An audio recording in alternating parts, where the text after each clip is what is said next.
Hello there, one and all. 'Tis I, Bray Moira, now in a new location. How wonderful. And arrayed beneath this blank generic book. Don't worry about where I got it. It'll serve for a DM screen for now. We have Chunks playing Caeligal, Grimsley as playing Drungrick, and of course Mr. Lord as playing Edrigar. Hello. With character art for everybody. Feel free to say hi, gang. Hello, everyone. Hello. For we how? Hello. Oh, hello.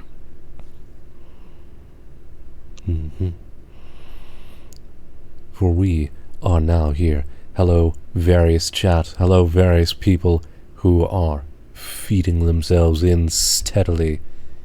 Feel free to stick around for as long as you'd like. So, just a moment here now while I set us up with a when last we left off. Because that is where we begin anew.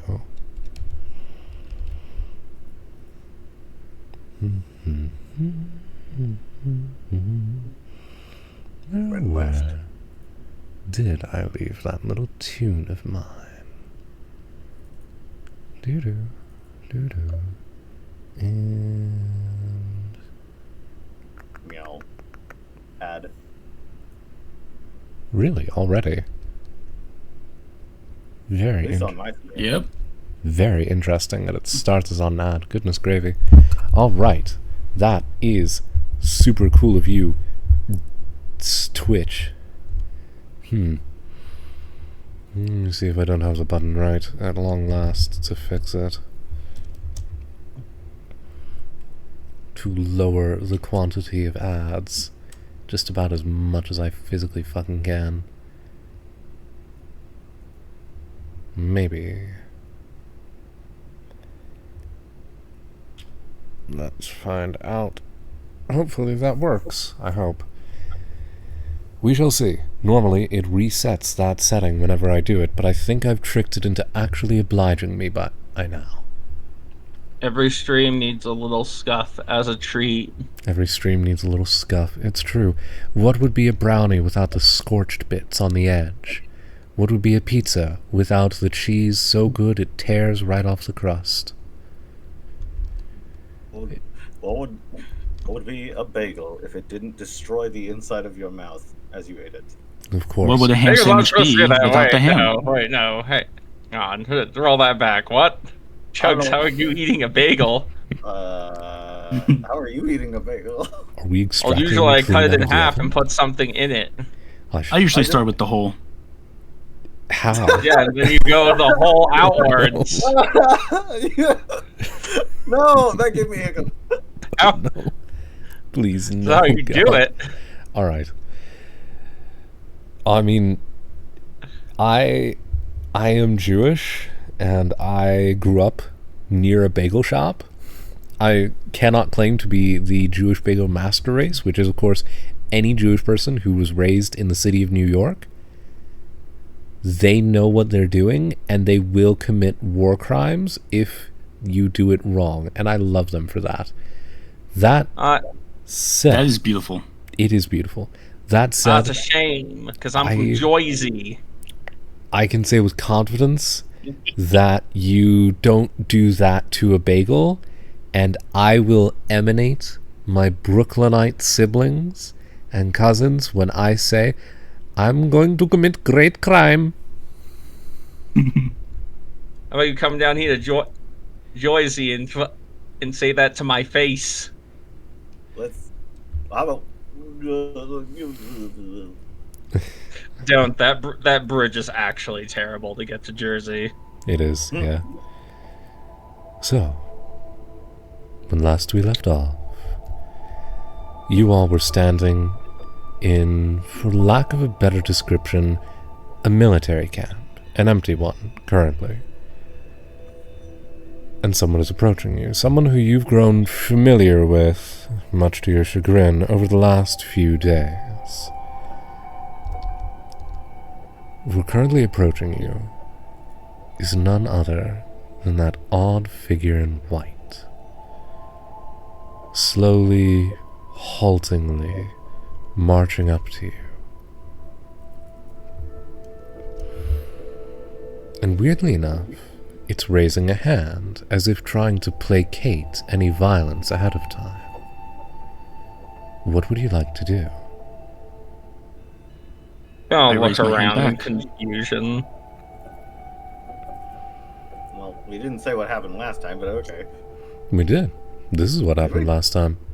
This is where we ended off. This is where we ended off. Okay. I thought there was going to be a recap. Fair enough. For a slightly more full recap, in the previous session, our characters have begun their first day at Akademios, the last bastion of magecraft in the whole wide world, sort of. And also one of the biggest magical schools around. They've had japes, capes, well, hopefully not capes. Nobody wears a cape here. Correction, one person wears a cape here, and she's valid to do it. Your rune forging teacher. One person that you know of so far, anyway. And should have gone with crepes.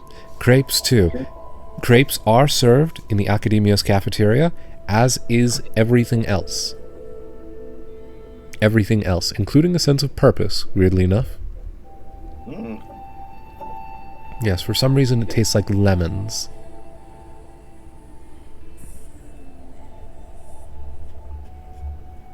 Nobody's quite sure why on that, but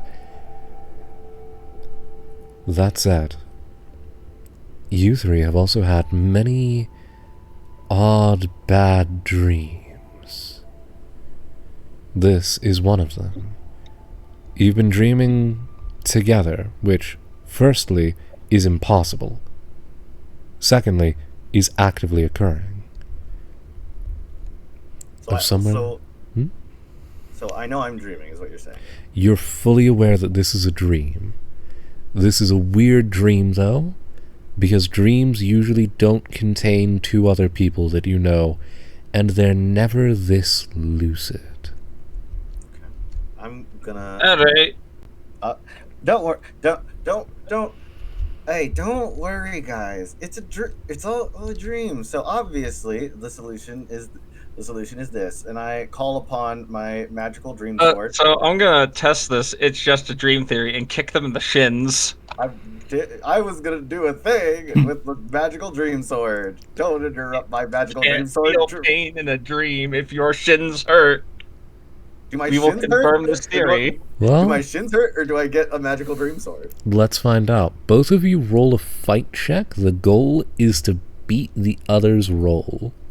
Let's do this. Magical dream sword. Here we go. I have a D4 in this. Hey, 1 in 4 chance that you explode. You never know.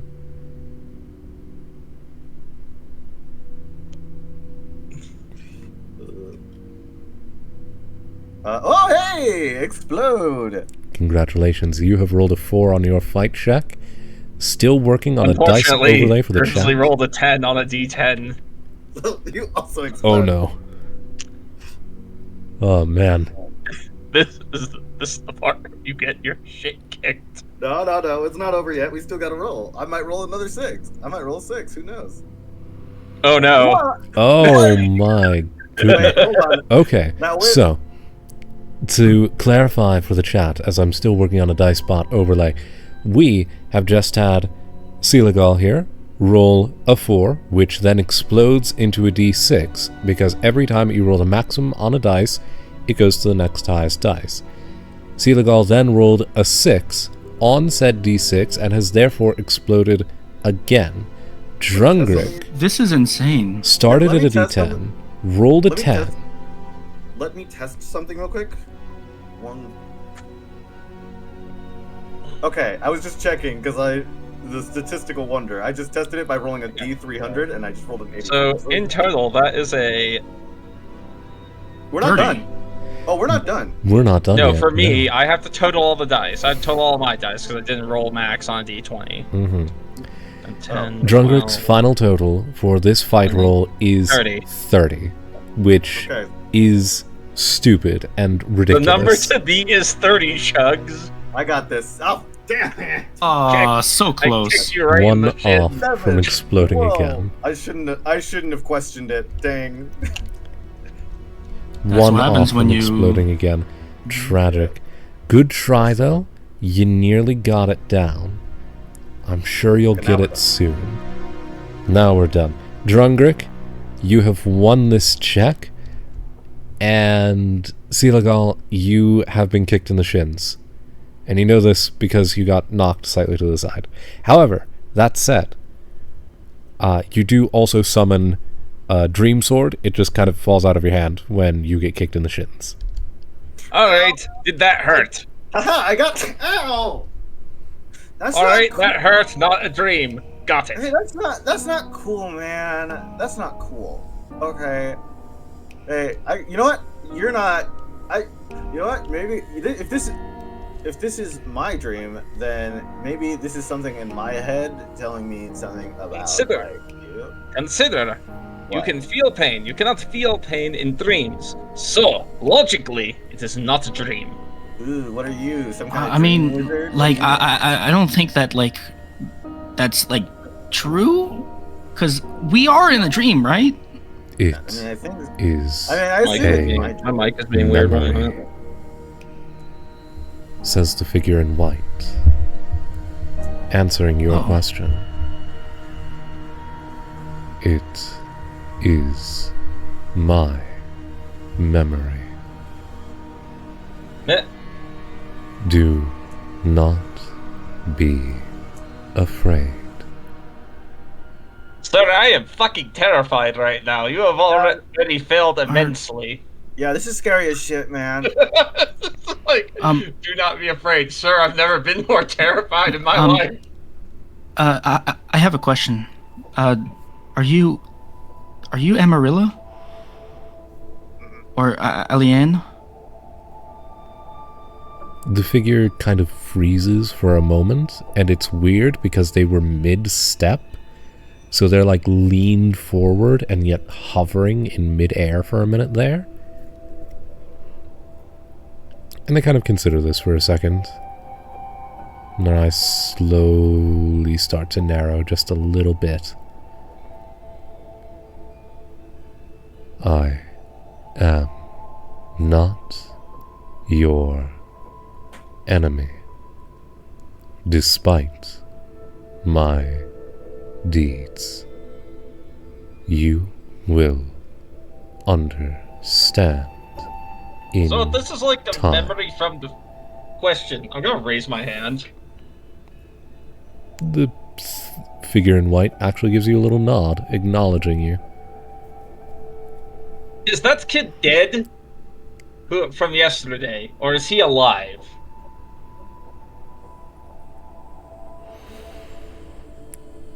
He was a hazard to our actions. That was a yes. That was a yes or no question. That could not be tolerated. He is not dead. He is... And it considers for a moment, still remaining frozen in midair. Catching up. He will catch up soon enough.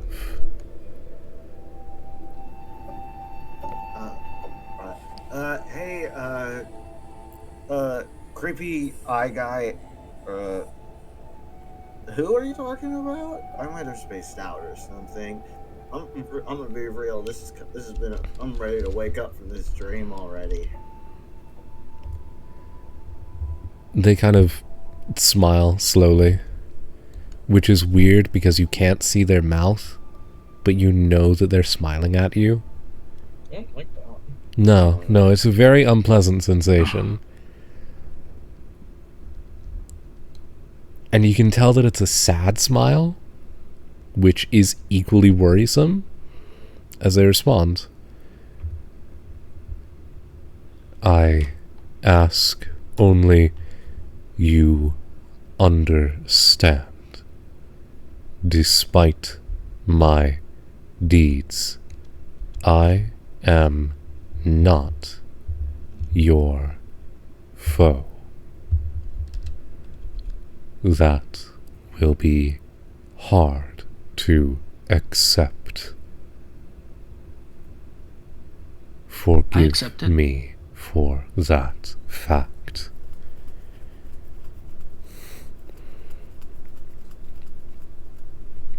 Yeah, no, I don't know what you're talking about, man.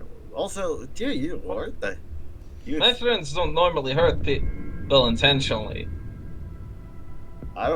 Listen. I don't know how I feel about this, you guys. This was real.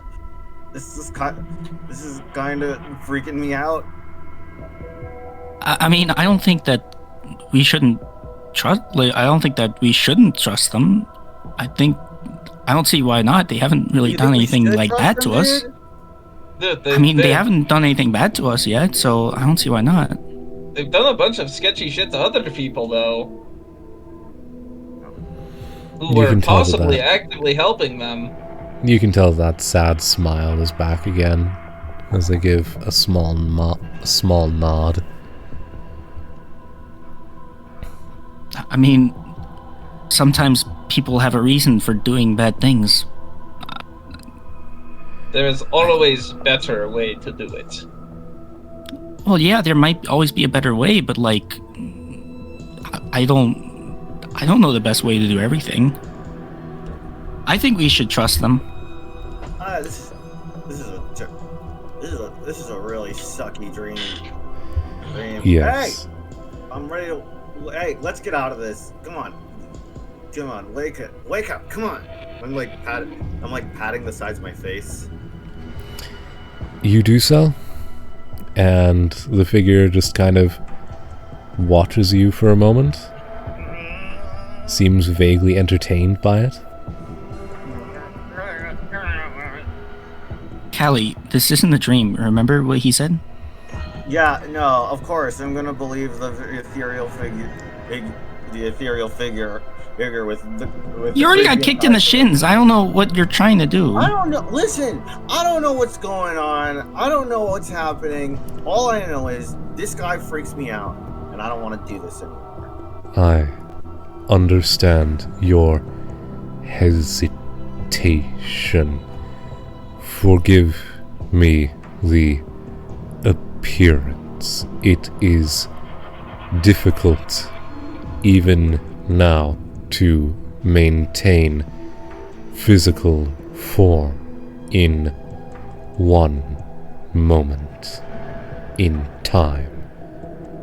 It is why I have to show you these. It is easier when the time has not yet occurred. You will understand in time, but for the moment, I am sorry for what happens next. It was necessary. Whoa, hold on. Are we remembering backwards? What? Wait, what happens next? This. And with that, all of you, hang on a moment, let me get the music to play with me. And with that, all of you wake up. Drungrick, you wake up to your dad knocking on your room door. Oi, you get in there. You're gonna be late. You've been asleep for a while, kid. Fall out of the fucking second story bunk I'm on because me and all my siblings sleep in one room. Fine. Your bedroom is more akin to a moment. barracks than anything else. Listen, he has 6 siblings. It is literally more akin to a barracks than anything else. Listen, it would be first to sleep at home because he's used to more people being around. It'd be weird in a dorm.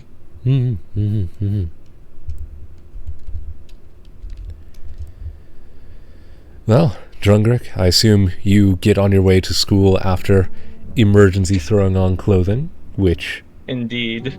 Fair enough. Edragon and Sealagal both.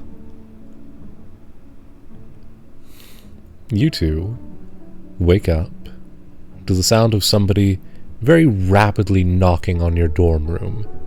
Like, really rapidly. Like, slamming on that thing. But, like, lightly.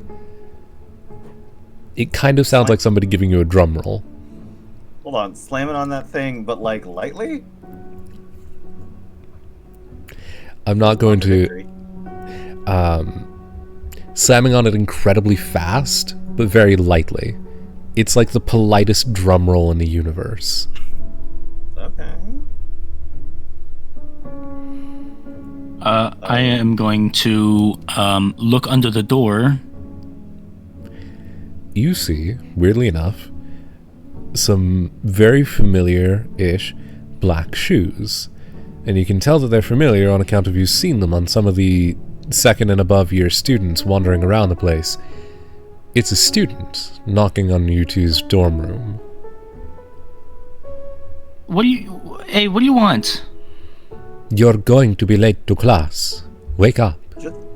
Just to clarify, are we in the same dorm, or are we... I would figure as much. Dorm rooms can fit up to 6 people in them, so you can easily all sleep in the same room. Okay. Guys, we overslept. We have to go. I start getting ready like very quickly, and I just like try and just make sure they're up. And as soon as they're up, I run out the door. I'm not up. I'm like 5 more minutes. Just 5 more minutes. Like, Callie, wake up! You have to. I start shaking her vigorously. Okay. Wake up! We are late. We have to go right now. Okay? Okay. Yeah. Okay. Come on, get up! I'm up. All right. I'm gonna get. Okay, fine. I start to go with them. Congratulations, Callie. You are at the very least successfully wearing most of your clothes. You haven't eaten breakfast yet, but that's okay. That sucks. No, it is not pleasant at all, I'm afraid.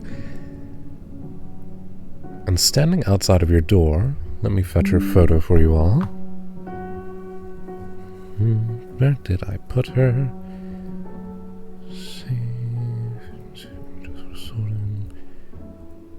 Come now. Mouse, play nicely with me.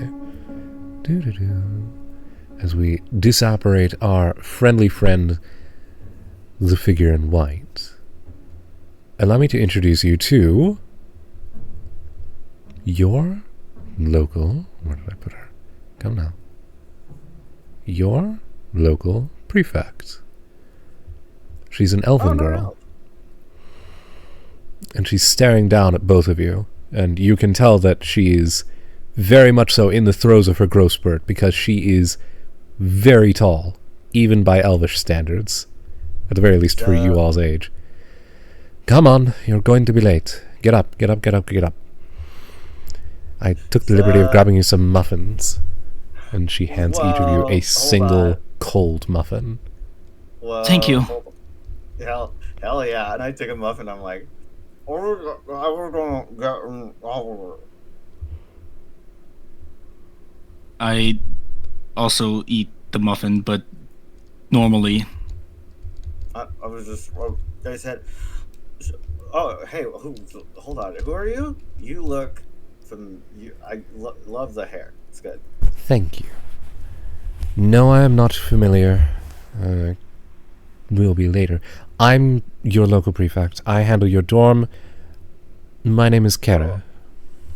Kara. Nice to meet you. And she smiles just a little bit as you slightly mispronounce her name, and with that she trots off. I'm Callie, by the way. She doesn't bother with an answer for you. She vanishes over the horizon, and just as she does, Drungrick arrives. Likely flying in through one of the many doors that opens into just open air that people are allowed to fly in and out of periodically. Of course, You can hear Flint Hill down below in the courtyard shouting, "Broom put away!" This is why you have to be in the dorm, Strong Greg. You don't want to be late for school.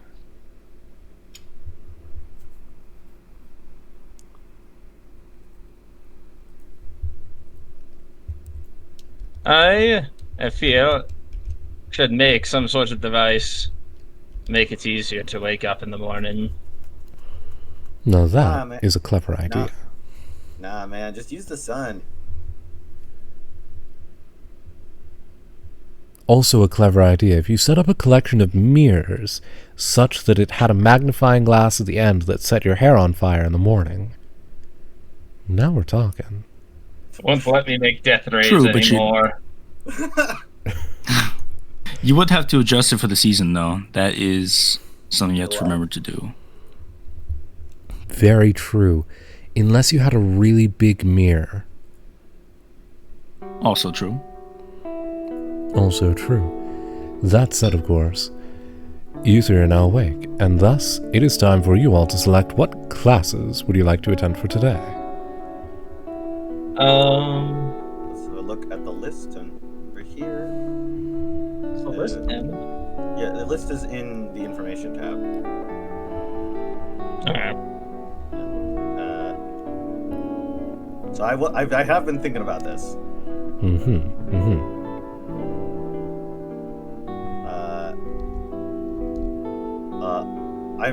I'm too curious. I gotta know what quick is. let's fit. We're learning things. Let's find out what it is. I was also going to choose quick. Are we all going quick? What's happening? If you all decide I'm to, I respect that. Unfortunately, I'm really curious about world building, so unfortunately, I'm going to go to history. Fair enough. Yeah. That's fair. That's good. Also, I want no more. respectable as shit. It's also mechanically more beneficial. We can't all be perfect. It's fine. You'd be surprised the benefits you gain from studying Queek as taught by Queek.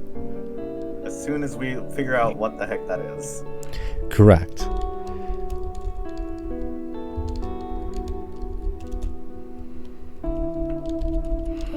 Now, where did I leave the image for our history teacher? I left her somewhere.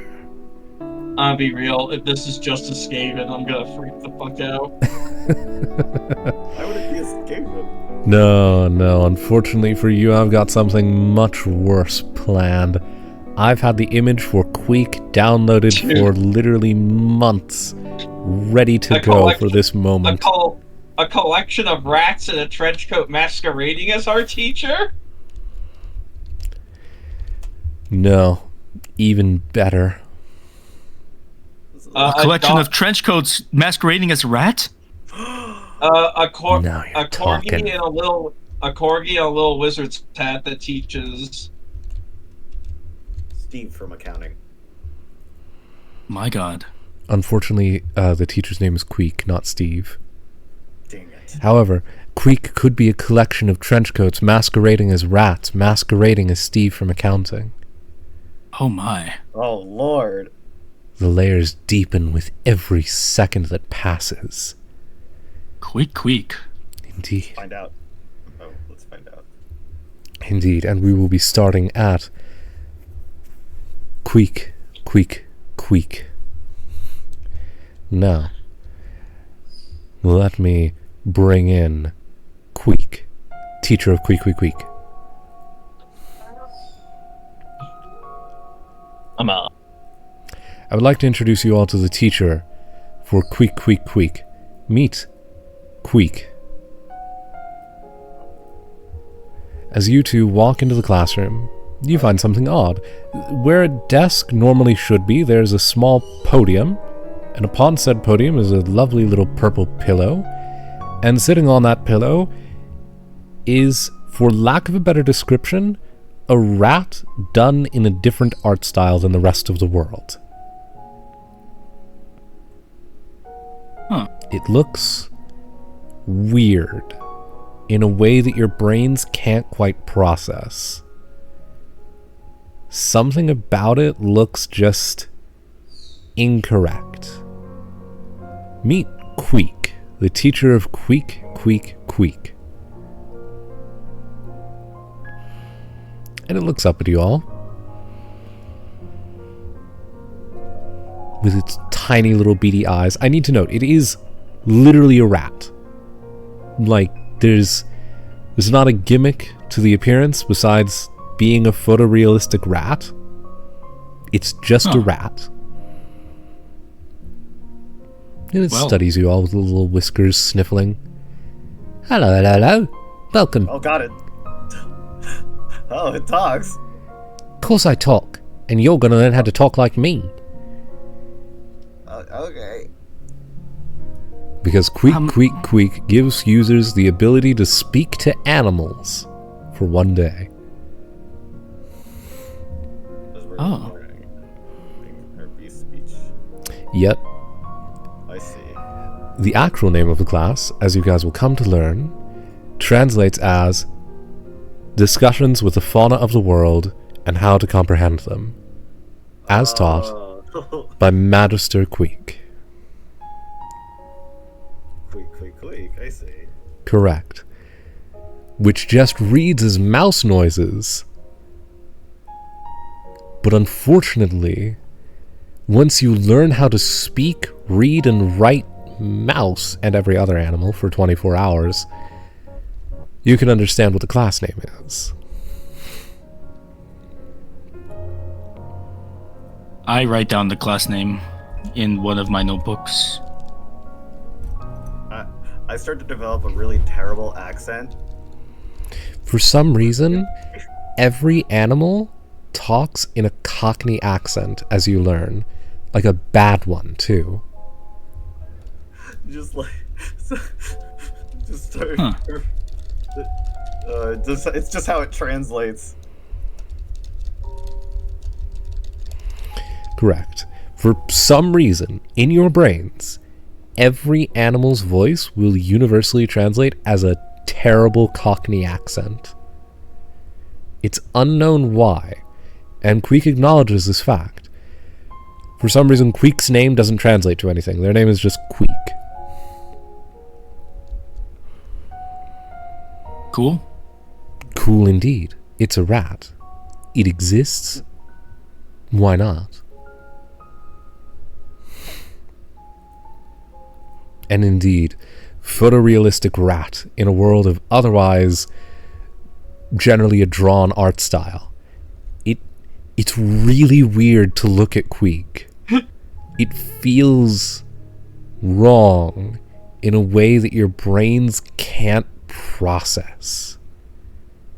I look towards the camera, and I'm like, what?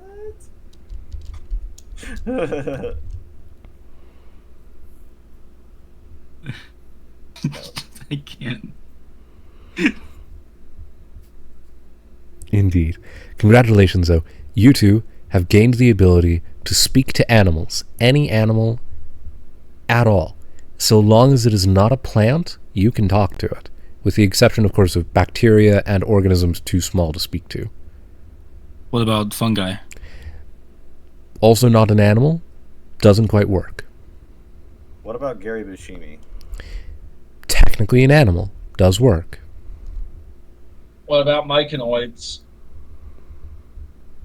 Unfortunately, you can no longer comprehend what they say, mostly because they're all dead. Good thinking process. I like where you're coming from there. Doesn't quite work that way. I was just talking mushrooms in general. No.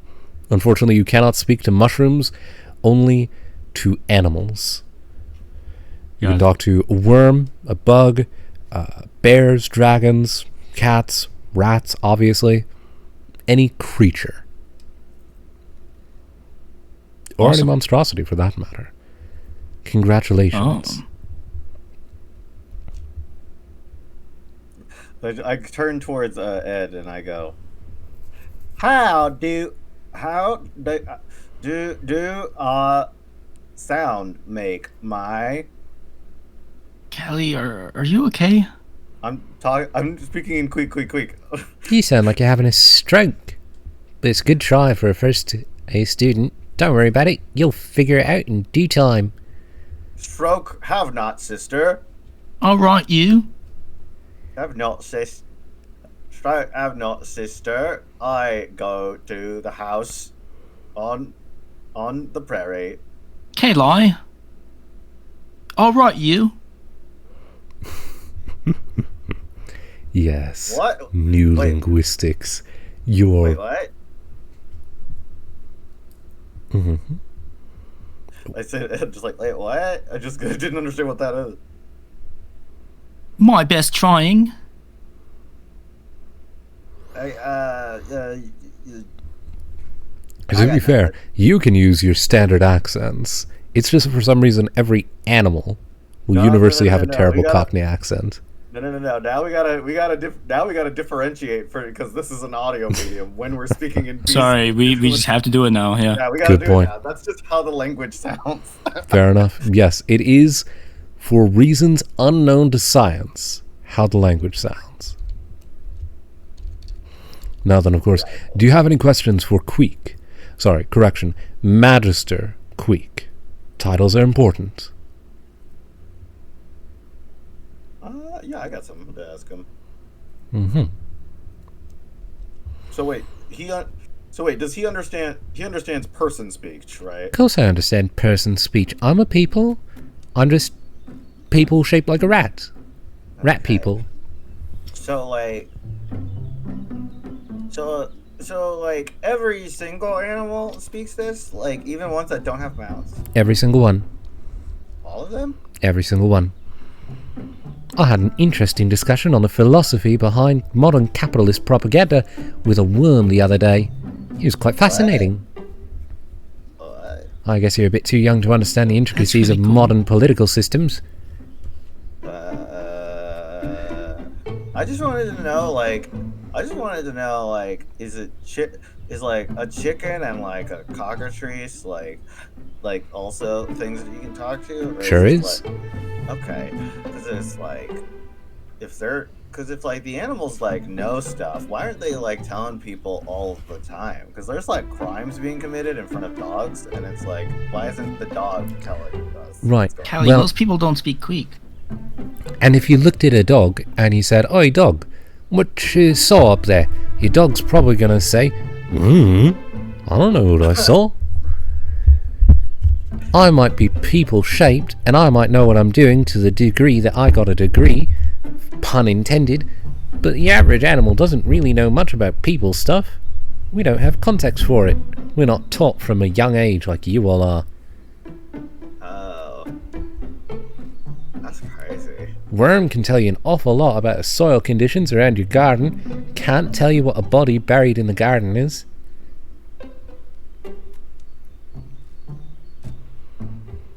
Huh.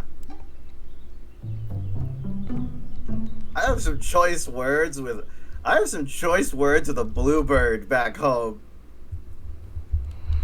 Probably too. Now you can say 'em for at least today, before the teaching kind of wears out a little bit. Okay. Thank you very, Ambassador.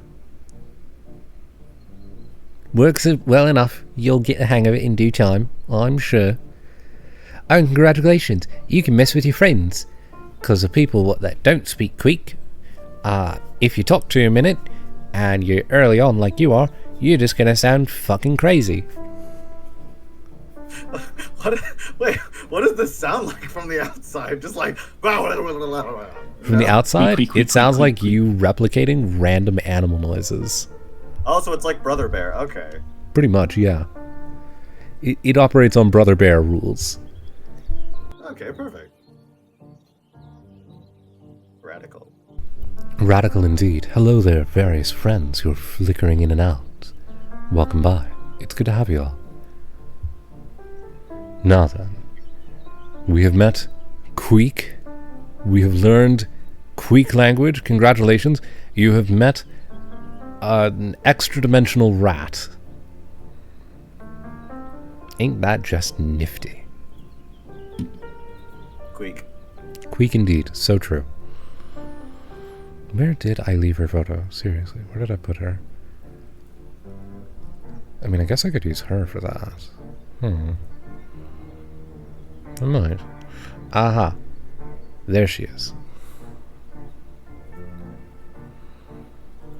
I was wondering where she got off to.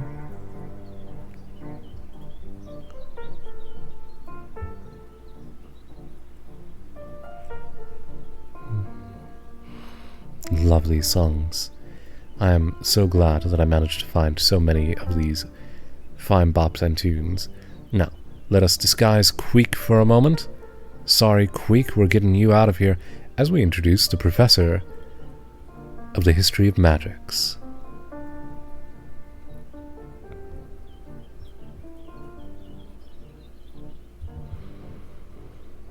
Drungrick, you arrive in class. It honestly kind of looks more like a library in here than anything else.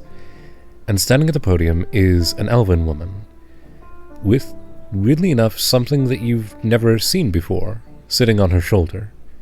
You're not quite sure what to call it. It's like a tiny elf, but it has wings. Weird. Yes, the FF14 healing fairy. Sure from is. The summoner job class. Scholar in this case, but yes. Yeah, scholar. This feels like a personal attack. Sure is. I don't want to heal. No one's happy about it. I love healing. Everyone's mad at me.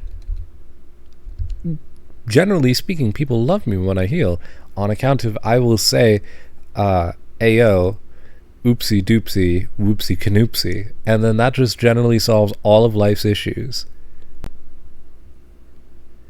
Blow up a building? Whoopsies.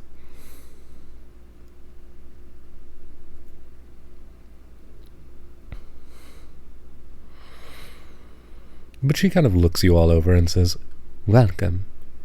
It is good to meet all of you. Please, come in, take a seat wherever you like." And the seats in this classroom are arranged oddly. There's no real desks to them. There's just kind of places you can be, like beanbag chairs and little nooks. It's a surprisingly comfortable classroom, all told.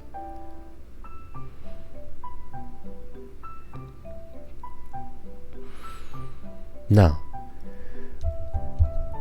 one sec.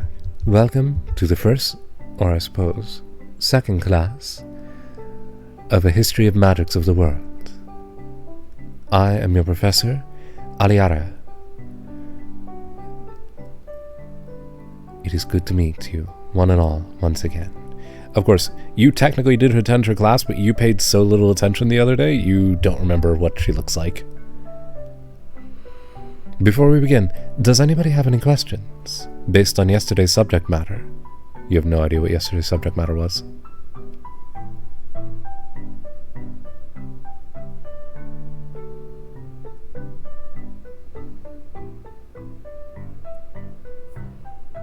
What's nervously?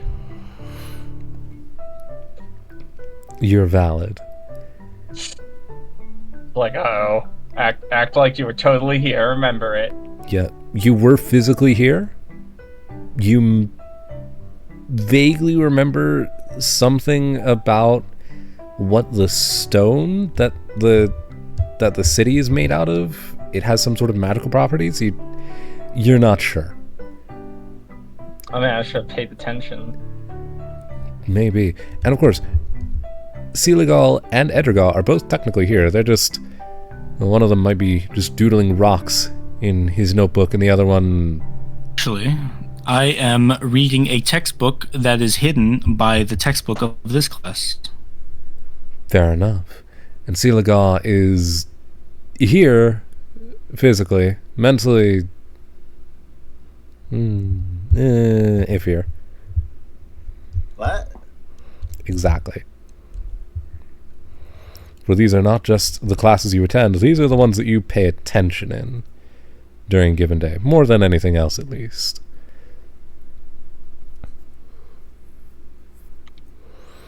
Yeah, that's cool. So, when last we left off, we were discussing the nature of this city, its origins, mysterious as they are.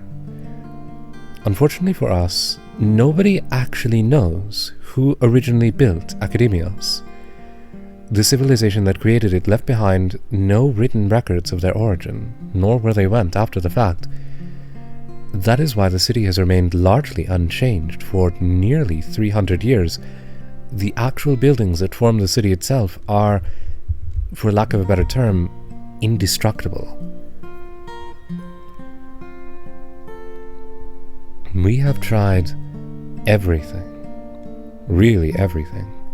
Nothing shy of unimaginable force has left even the slightest dent in any of the many towers that bedeck the city around you. We do, however, have one word that was left over for them, etched on the teleportation network around the city: Milithin. As a result, we generally refer to them as the Milithin culture.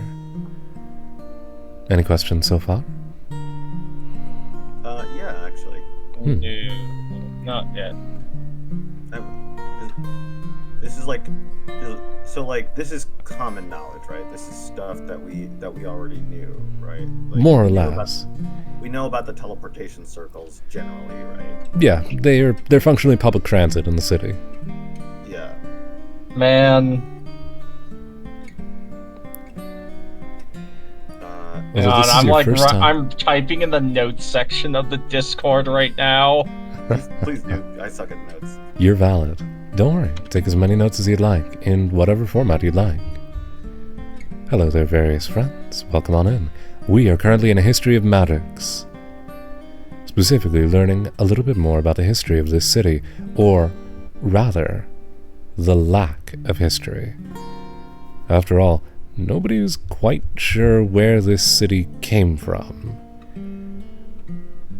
As she continues, the earliest known written records of a city that we now refer to as Akademios began roughly 700 years ago, with an explorer from down the mountain, funnily enough.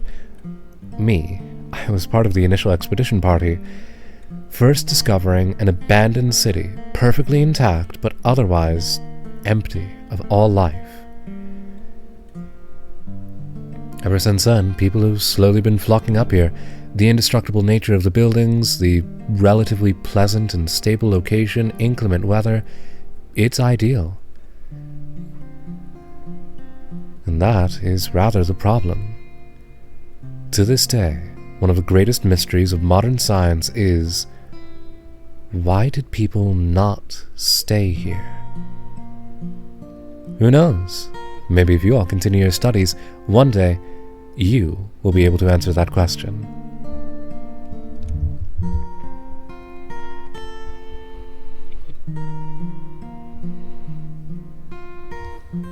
And congratulations unto Drungrick, for you are going to gain a +1 to any check designed to notice something hidden in the city. Specifically, anything original to the city. Hidden passages, secret tunnels, that sort of thing. After all, the building's layouts haven't changed in as long as the city has been known to exist. Oh, so what Papa Gurnison does for a fucking living, building castles and dungeons and secret passageways and traps and shit. Indeed.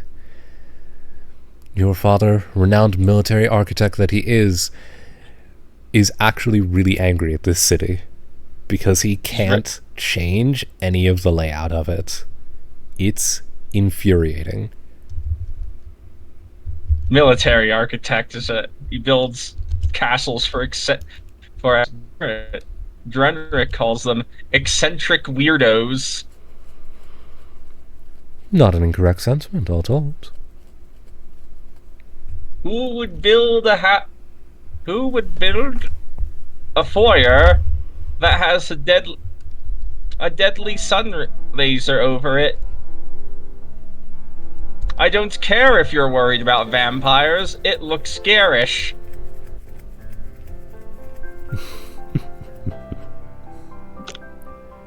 It's a huge glass window that someone could dramatically break their way through.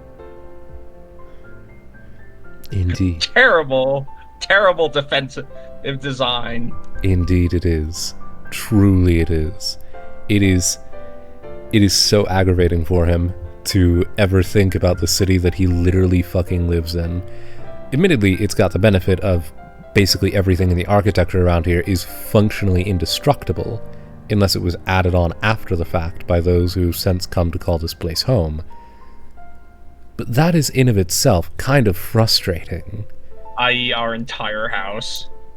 To know that whatever people built this place literally built it perfectly, and everything after that is inferior to their workmanship. And then they just left. One of the questions I did want to ask is that it doesn't match any other architecture that we know of, correct? None. Nowhere else in the world looks like Akademios. Not dwarven architecture, not elvish architecture, not human architecture, nobody's. No one. No one anywhere looks like this.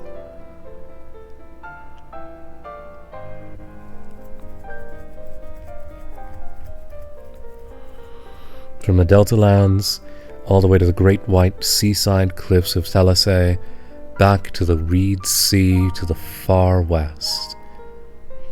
Nothing looks like this place. And that is frustrating and weird. Okay. Second thing I want to try and figure out in this class. When did the headmistress show up? Are you asking out loud to the teacher? I will if I can't find anything in the books. Probably ask it a lot more politely.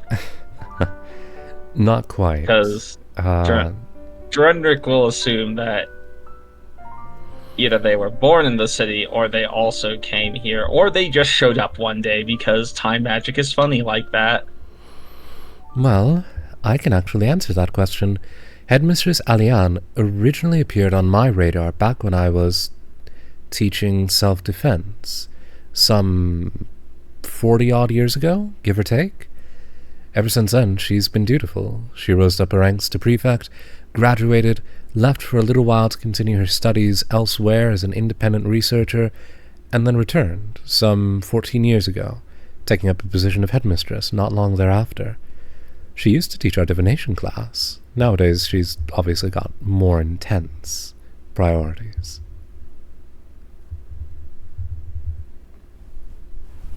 Thank you for asking. Many students are curious if she simply appeared out of thin air, owing to her proclivity for chronomancy, but I can assure you, I've seen her as a small child, and I'll see her as an elderly woman yet, as is the way of things. Though, of course, I'm reasonably sure she would sock me in the shoulder if I called her old to her face.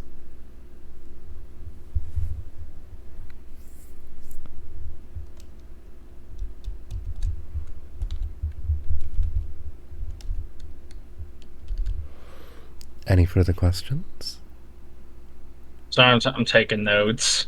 Fair enough. No worries. I'm taking notes like an actual fucking child. I'm gonna guys, am I gonna have to come to fucking history class every day so we can learn about the fucking lore? No. Every single class will teach you lore. Queek didn't, but that's mostly because Queek was too busy teaching you how to understand what the fuck Queek is saying. And further classes with Queek will teach you about the lore of the animals of a city. Further classes in rune forging will teach you about dwarvish innovation, pretty on the regular. Yeah, and also like, it'd be pretty boring if we had one person who only was invested in the lore anyway. Indeed. Rest you well assured, every class gives you information on something. Queek, I'm invested in the lore, just not the history. You're valid.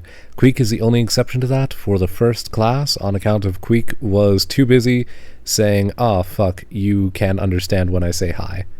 And I have to talk in this weird person language. Ugh."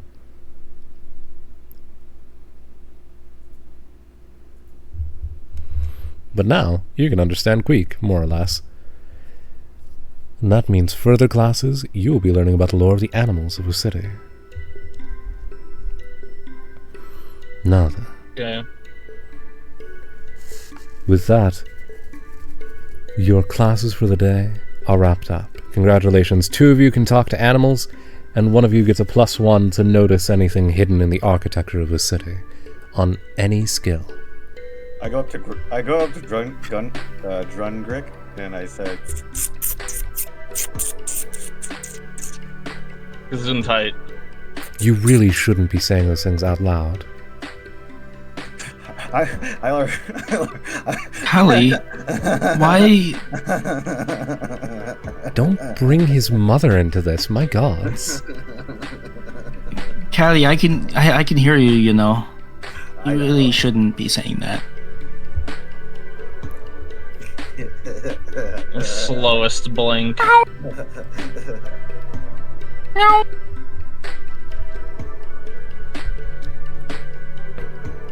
Fair enough.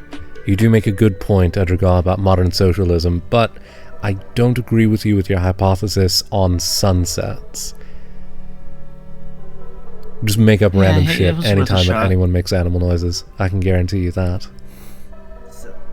So like, yeah, it was pretty cool. So yeah, it was pretty cool today. But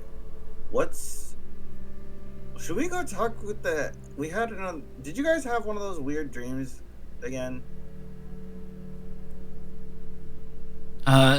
Yeah, with the guy in the robe, right?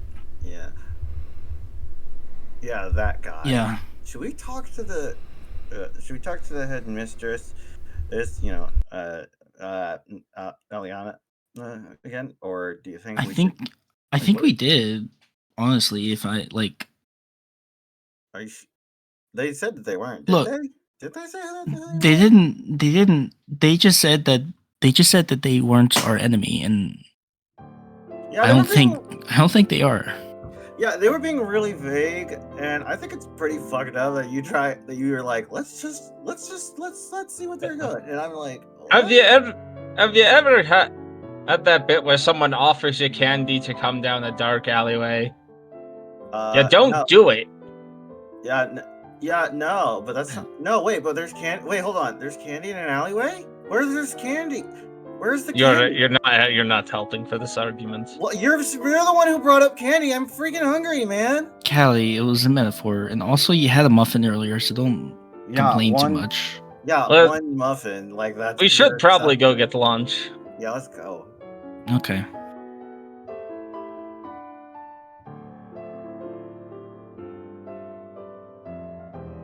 Fair enough. Where would you like to go for lunch? What kind of food are you feeling? Dwarvish cuisine? Whatever the school cafeteria is serving? Everything. What's the cafeteria got? Everything. It has literally everything. It just seems more feasible to go to the cafeteria, and it's closer, and it's got everything anyway. This is true. It does indeed. So, Callie, what kind of food do you eat?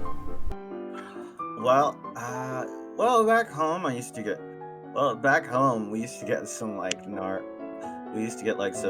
gnarly crustaceans and stuff.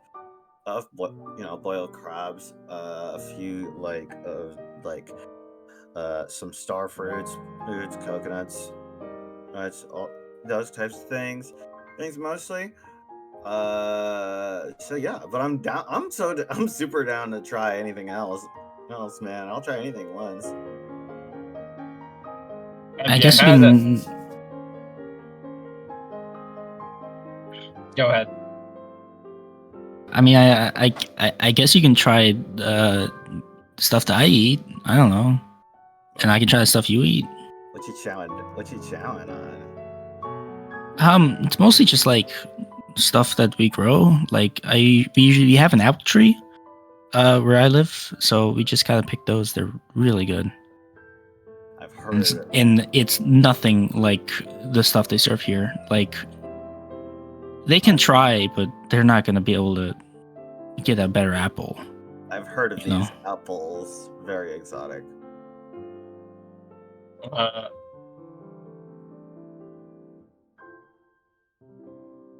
Drunrick will return with the traditional dwarf cuisine of mushroom burger.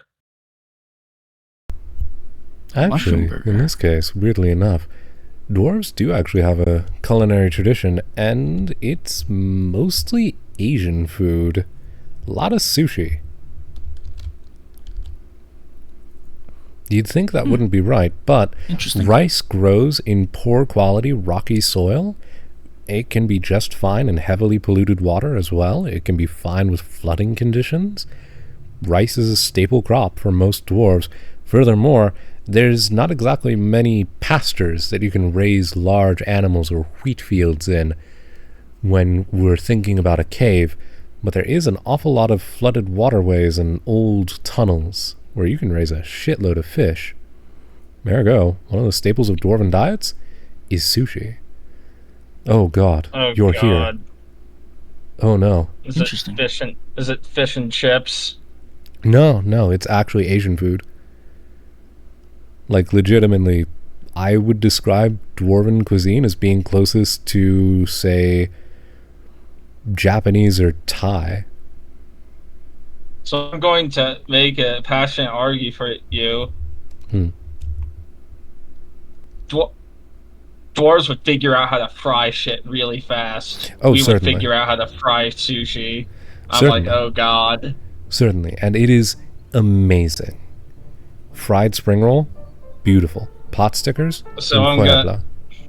I'm going to take definitely not the anime jelly donut and offer it to I'm glad you got that to yeah. Oh god, brain, no work. Good luck.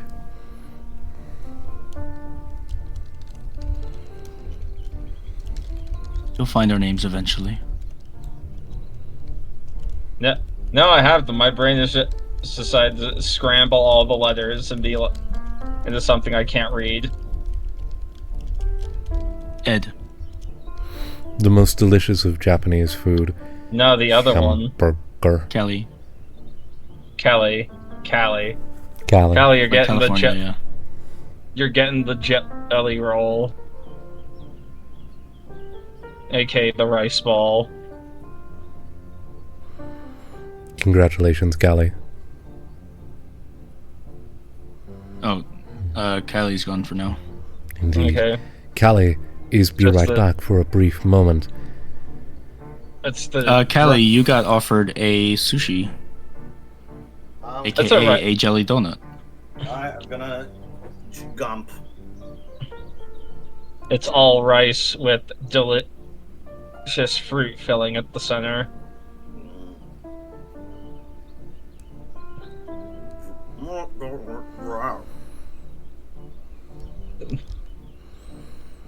If I remember correctly from the last time I ate these things, there's also the rice that's so sticky it gets everywhere.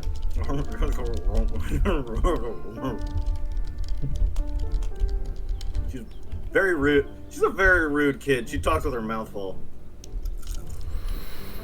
Honestly, she's valid for that.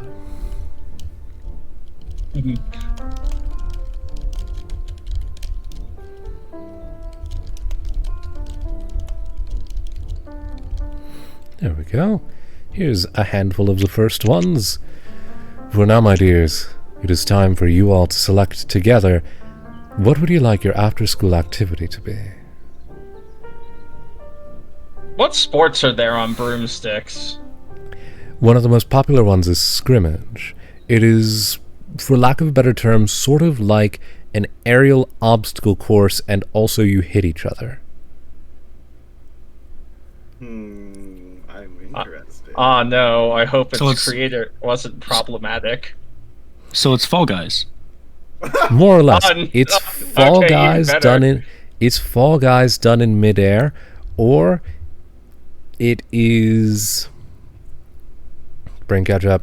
It's Fall Guys done in midair, or it's like Wii Resort flying, if you remember that at all.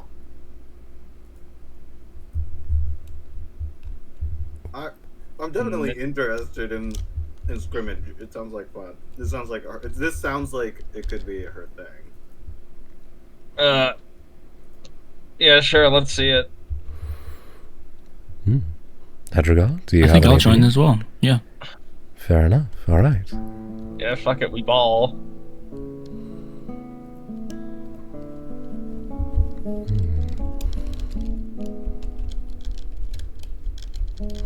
Where did I put my reference for her?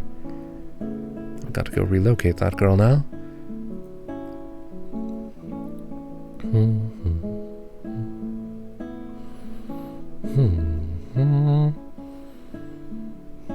Where did I put her?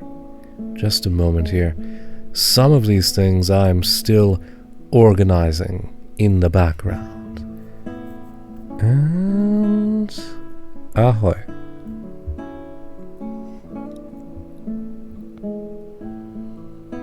Grab that. And now...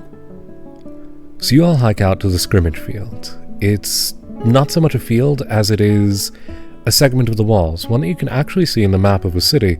If you notice, right there, dead center of a city, and this is weird considering what you've learned in magical history today, there's a segment of destroyed wall. Nobody can move the stones of it. It seems to have fused back together after it was turned into rubble, but at some point prior to the city's discovery, a small segment of the wall was actually destroyed, almost totally. I'm gonna look at this. I'm gonna look about on it. I'm gonna use that funny thing I got today to look at this wall. I'm gonna mark this area on my map. Let's call that then a wits check, let's say, or brains check, I want to say. DC 10. To try to see if you can't tell... I'm pretty smart. Try to see if you can't tell what damaged this wall. Actually? No, yeah. DC 10. Actually, in correction to myself, I'm going to say instead, let's call that a fight check. You're trying to figure out what damaged something. Please don't do this to me. I have +2 to brains. I've already put in the numbers and hit enter. Well, unfortunately, I gotta do it to him. Oh, that's fine. I get to reroll now.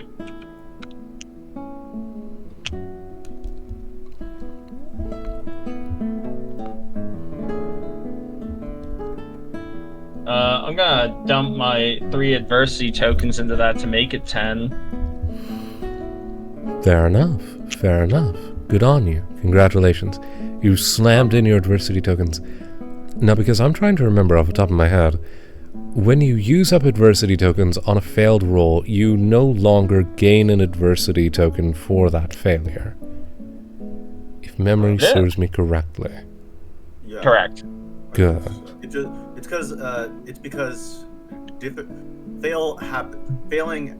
failing and succeeding happens in tiers on kids on lights. Like you can like if you succeed by 1 to 4, there's a different thing. Like succeeding just the number means you just barely do it, like by the skin of your teeth. And I believe 1 to 4 is you succeed but not impressively. And there's not really but not impressively. Which is why I'm also gonna spend some of my own tokens on this to bump up his roll to 12. Yeah. And I'm gonna say I'm helping by pulling up my map and marking this place and sort of show it and sort of just use. I think if he has a map to have a bigger picture of the area, True. That might help. That may help figure out, oh, hey, there's an ideal spot to put, a weird trebuchet or some shit just downhill. And speaking of downhill, this is one of the few places in the city where without leaving the city or entering into one of the towers, you can see the meadows outside of Akademios. And they are immense. Stretching away to the east, north, and south are vast fields of rolling green grass and flowers, pockmarked by odd little piles of rock here and there, and all sorts of delightful little hidden nooks. Wonderful if you're a small animal, not so wonderful if you're walking through the fields and you fall into one and your knees sunk into a random hole in the ground. That's never a fun time. It's even more wonderful when you're a rambunctious teenage girl who loves riding her magic carpet on wide open spaces. Indeed. Although in this case, the area past the hole is anything but wide open. There are hoops suspended from balloons hovering in midair all over the place, oftentimes at weird angles to one another. And more importantly, as you guys arrive, first things first, let's go over the result of that roll. You're studying it over as you walk up. You're not really paying attention to too much outside of you. You're glancing at the map just to see if you can't spot, oh, weird, there's something that looks like a ledge nearby that somebody might have positioned a weapon on. And you notice one thing above everything else. Whatever did this did so with extreme physical force. The rocks don't look melted at all. They don't look burnt by spells. They don't appear to be damaged by any form of magic. Whatever did this was purely kinetic force. Slashing, piercing, or blunt damage. In this case, I would say a combination of piercing and blunt. Okay, so this is a ram. Theoretically. It was a ram, or it was something in general moving very fast. Something was fired at the wall at great speed. Got it. Once upon a time, long before the city. Well, long before the city was discovered, not long before the city existed. It's existed for nobody knows how long. And with that, you all are at the entrance to the scrimmage club, and sitting on a broom directly in front of you is an odd-looking halfling girl. I say sitting, I should more accurately say squatting. You've never seen somebody sitting on a broom like that before, gripping it with her feet. Points at Callie and their fucking magic carpet broom. To be fair, Callie has enormous amounts of surface area. She's balancing on this thing. Callie is also, if there's, as I've said before, in any given situation, if there's nothing stopping Callie from sitting on her carpet, she is on it. Oh yeah, at this point, you all have your brooms with you, you have your carpet with you, Callie. You're hanging out. This girl's just kind of flicking what looks like a very large crow's feather down underneath herself. And this is not a normal-looking broom either. It looks more like a sapling of a tree that she's just making fly. Hey. Hey. News. Hi. Hi. Nice to meet you. Hey. I'm Morena. You guys are new. What's your names? Yeah. Drunrik Gernison.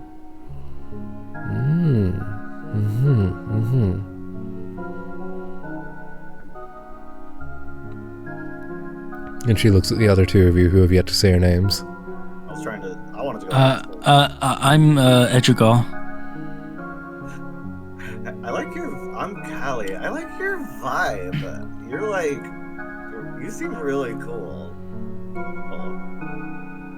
Chill. Chill, yeah. What you doing? Like, well, okay, so I'm kind of the head of the scrimmage club. Correction, I'm the head of the Comets, and the other guy, you'll meet him soon. He's a lot less chill, but we love him. He does his best. He's the head of the brushstrokes. You'll see him in a minute here. He's out, and she kind of glances around briefly at the sky up above. And way far away, for the briefest second, you hear somebody whooping in delight, and then the noise is gone as whoever it is vanishes into a cloud. That would be him. He's cool. technically we're rivals, but like, you know, Nah, it's sport. Nah, man, it's sports. It's called being, you know, like sportsmanly. You know. exactly.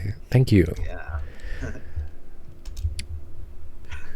So you're Edrigal, and you're Yeah. Drungrick, and you're... Hey, I'm Callie. There you go. Atta girl. Yeah. So are you like a student? Are you like? I'm a student, yeah. I'm third year. You guys haven't really gotten into all that system yet. Don't worry, you'll get there in your second year. We want to make sure you stick around for a year before we start like sorting you all. don't worry, we So- won't have to worry about that until season 2, guys. Correct.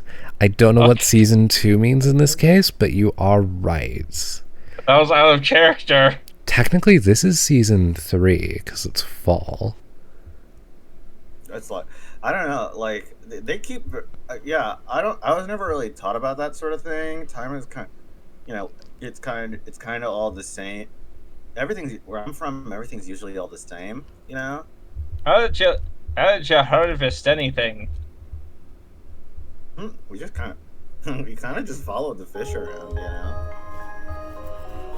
So, The fish move with the seasons, you know. What? since Called you... migration. Exactly. Time does exist, it matters, even if you don't really think about it, because eventually it'll reset from your perspective. So, I'm the head of the comets, other guy's the head of the brushstrokes. You'll see him in a minute. He's super sweet, but fair warning, don't ask him about his broom. He will go crazy. But he's cool. So, together, we're the head of the scrimmage team. I'd say that he's going to greet you with me, but he's kind of busy with the rest of my team right now. I'm currently out because I got hit in the face with a great big wad of ice, and I'm fine, by the way. Don't worry about it. So, they're still in a match. So before they come down, what you want to know? What can I help you with? Do you want to join?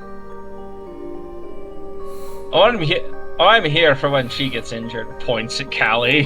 So, Oh, you're one of those Healy types. I love that.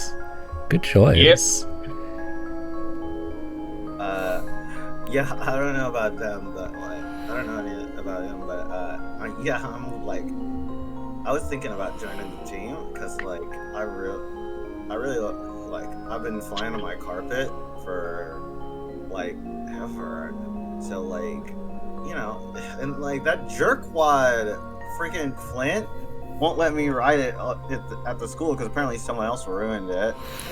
But like, Yeah, so, like, that was this me. feels like- oh, that was you? Sure was. I mean, I was the last straw. The guy before me, he Dude, was crazy.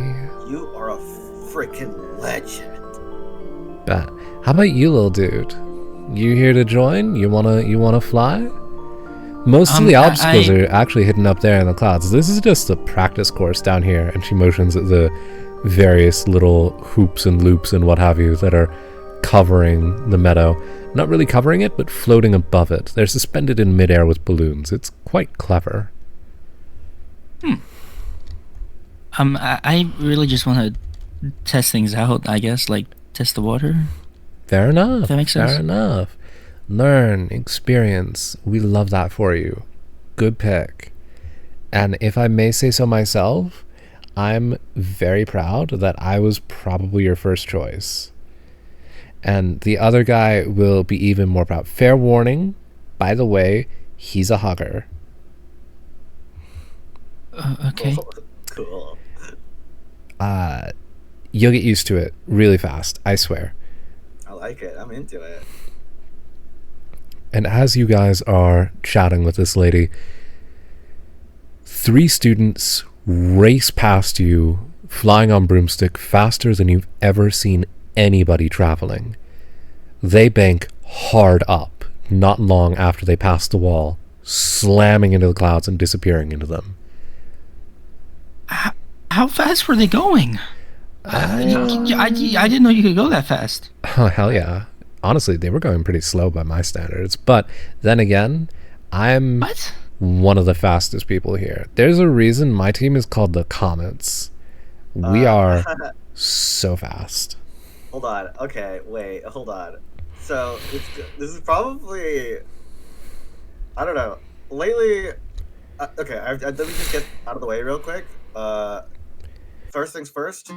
We're the three of us. We're the chosen ones, and we're like, there's like an epic destiny thing going on, and I'm feeling it real hard right now. And she shows her carpet has like a comet design on it it just already had on it. You did mention that in the previous session, yes. Yeah. This is Twain's Comet, actually, and it is the fastest broom where I'm from. And where I'm from, I'm the fastest there. So, I don't know about that. you don't know I about tell you that. what, watch this. I would like all three of you, if you could, please, to roll me a flight check. DV10. Don't do this to me, please. There's a chance you'll succeed it. It's my war stat. There's a Actually, one I'm guessing quarter we're on chance our you'll brooms, succeed right? it. You're all either on your brooms or standing next to your brooms. My broom is literally like one of those giant shot push brooms, and when Drunrick sits on it, the giant head in the back spins like a fucking propeller. I love that for him so much. So is this I have a question, and it's important. That's the that two. It's important that I get the answer to this question. Mhm. Is this a snap decision? Yes. Okay. Just need to make sure. I have a plus, I believe, 3 to this, and a D20. This is my shtick. This is my deal. This is my jam, and this girl is freaking awesome. Mm-hmm. A 10. Congratulations. No, I refuse. I refuse this. I refuse this roll. Hold on. So, for Hold on, reference, hold on. I have an ability I'm going to activate. Sealagal's roll for flight is her highest roll. It is a D20. And Sealagal, despite having a D20 in it, has unfortunately just rolled a 2. Yet further proof... I have a plus 3 that I can add if I fail, like, spell or magical related checks. I'm gonna get. In this case, Chug. that is not applicable, as you are not No, actually no, casting a spell. You're trying to see where she goes. I have. Dang. Okay. I'll think the joke. Indeed. And Drungrick, yeah, did not pass. Sorry, Drungrick. You had a good shot of it. Almost. I can't turn my neck very far. I turned a for those at home. I rolled a 5 after having a D20 and a plus 3, as well as several cool things that would have made me really good at this. You will be really For those good. at home, I rolled a 9 plus 1. Indeed. And as a result, Edrigal, you are the only one who sees what happens next. One moment. I will start up that next song in just a second here. Oh, it's too big. Come now. Let's say... this one. So...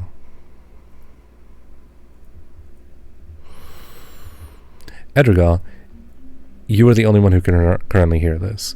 You watch as for the briefest second, her hand tightens on her broom, her feet twist forward, and she rockets behind you so fast she almost seems to teleport.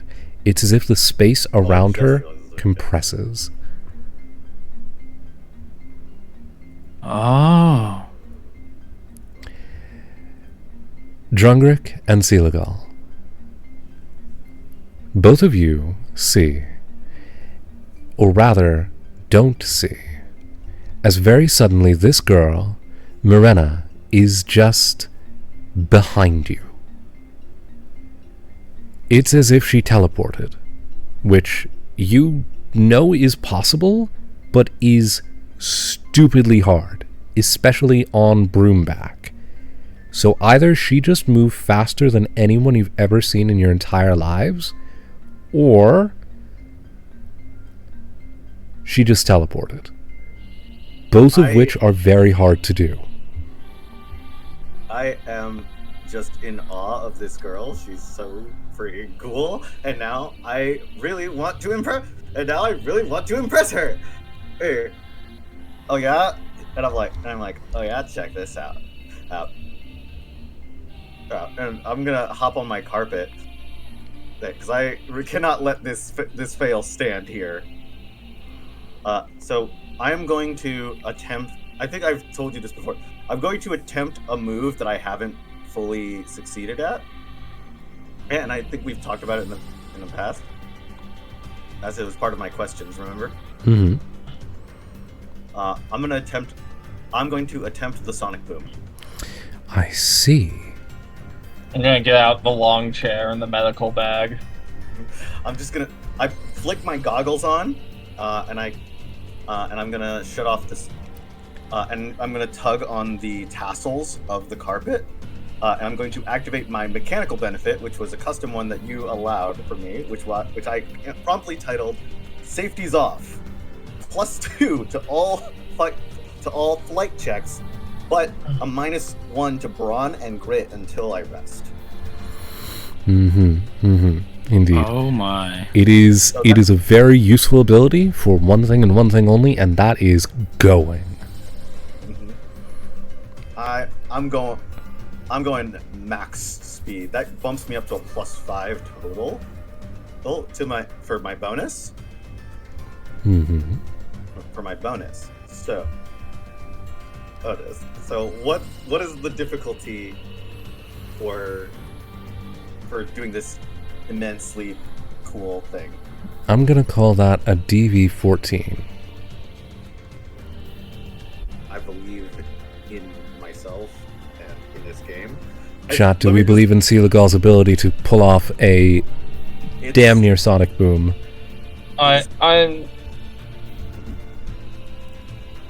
sitting here with a lawn chair and a medical bag, just waiting. I'm ordering popcorn online as we speak. I'm just gonna describe this so that way just so I can build this up, because if I build this up and I fail, it's gonna be hilarious. If I build this up and I succeed, it's gonna be awesome. Indeed. So she's like Callie is locked in now. She's like grabbing onto the tassels and yanking on them, and the back of the carpet starts to flow like a lot smoother, but it's slightly less balanced is the thing. And she's like, and there's like this gibbly flow around her skirt and her hair, as like wind starts to build up or bellow around where she's sort of hovering. And then boom, she just takes off. There's like a little bit of the wind is just pulling behind her as she's like pulling at as fast as she can, gradually increasing in speed. She dips her head lower down to like cut on wind resistance. And all the while, she's been waiting to do this since she got here. She's just got this big, toothy grin on her face. She is down. She has been friggin' down to do this since day one. And now it's the moment to show off. And as I roll a...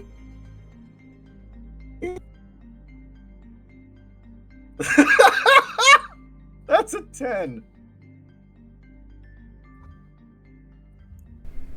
You almost do it. It's almost greatness.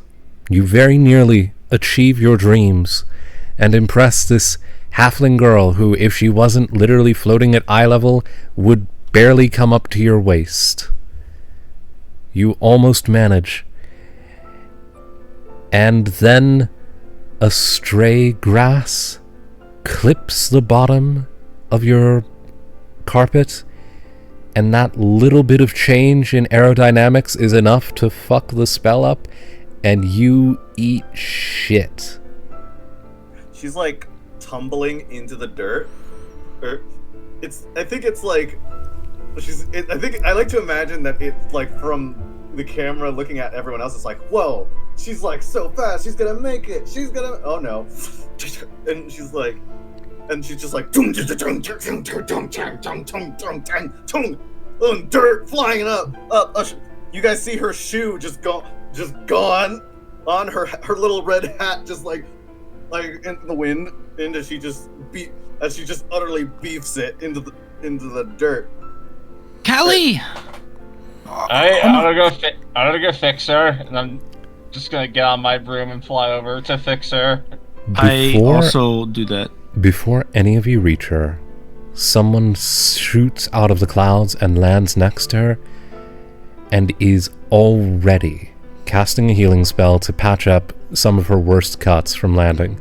Thankfully, one of the perks of flying in a meadow area is so long as you don't come from a high altitude when you drop, you will be relatively safe. The ground is covered in flowers. It's fairly good for stopping your body with not more than some cuts and nicks. Problem is, it gives you really bad road rash. And it hurts like a motherfucker. As coming down from the clouds is a green-robed human boy.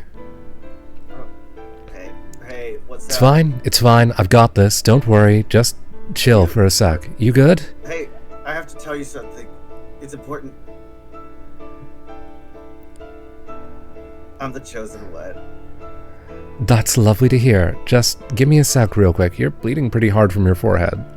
Nah, man, that's just the body's way of saying you're still alive. Callie, don't go to sleep! Wow, I'm just gonna take a nap. She's not got a concussion. Don't worry. Hi, it's nice to meet you two. I'm Marco. Sorry about this. Give me like a minute, please. Don't worry, I'm the one who usually fixes her. Indeed. That's very nice, dearie. Now, please just sit still while I finish dealing with this. Oh boy. Let me see here. And he continues casting. And his broom looks weird because it looks like a paintbrush. Like a really very large paintbrush that he rides. It's weirdly short proportionally. And at its end, of course, there are several tassels, as you would see on a paintbrush, or rather multiple paintbrushes, covered in different colors. It's true, Britland. If this girl ate any more dirt, she would be photosynthetic right now, which would be pretty rough on her, on account of she's very dark-skinned and therefore would absorb an awful lot of energy. It's not the first time. I'm familiar with the flavors. But hey, that's how you learn, baby. I'm sure you are, but he finishes casting and manages to, at the very least, fix up the worst of the scrapes and scratches, now covering most of your face, hands, and feet, which were largely uncovered. Where's... Okay. She starts looking around for Twain's comment, just to, like, she's, like, sort of stumbling around a little bit. Okay, where's... Please sit down. Please. No, I'm good. I could try again. Let me try again. He puts a hand on your shoulder. Yeah. Sit down. Okay. Oh, Mr. Bossy. Atta girl. Drenrek will go and find the rug. You two go find her things. I noticed a hat when I was orbiting a little bit ago. Please track that down for her real quick. Oh, it's ad time. Fun. Okay.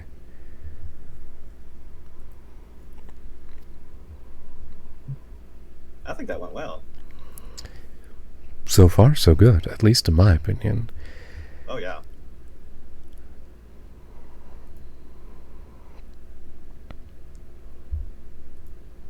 So, how do you all go so fast without like crashing? Practice. A lot of practice. It's good to meet you, by the way. Better introduction. Hi, I'm Marco. I'm the head of the brushstrokes, which...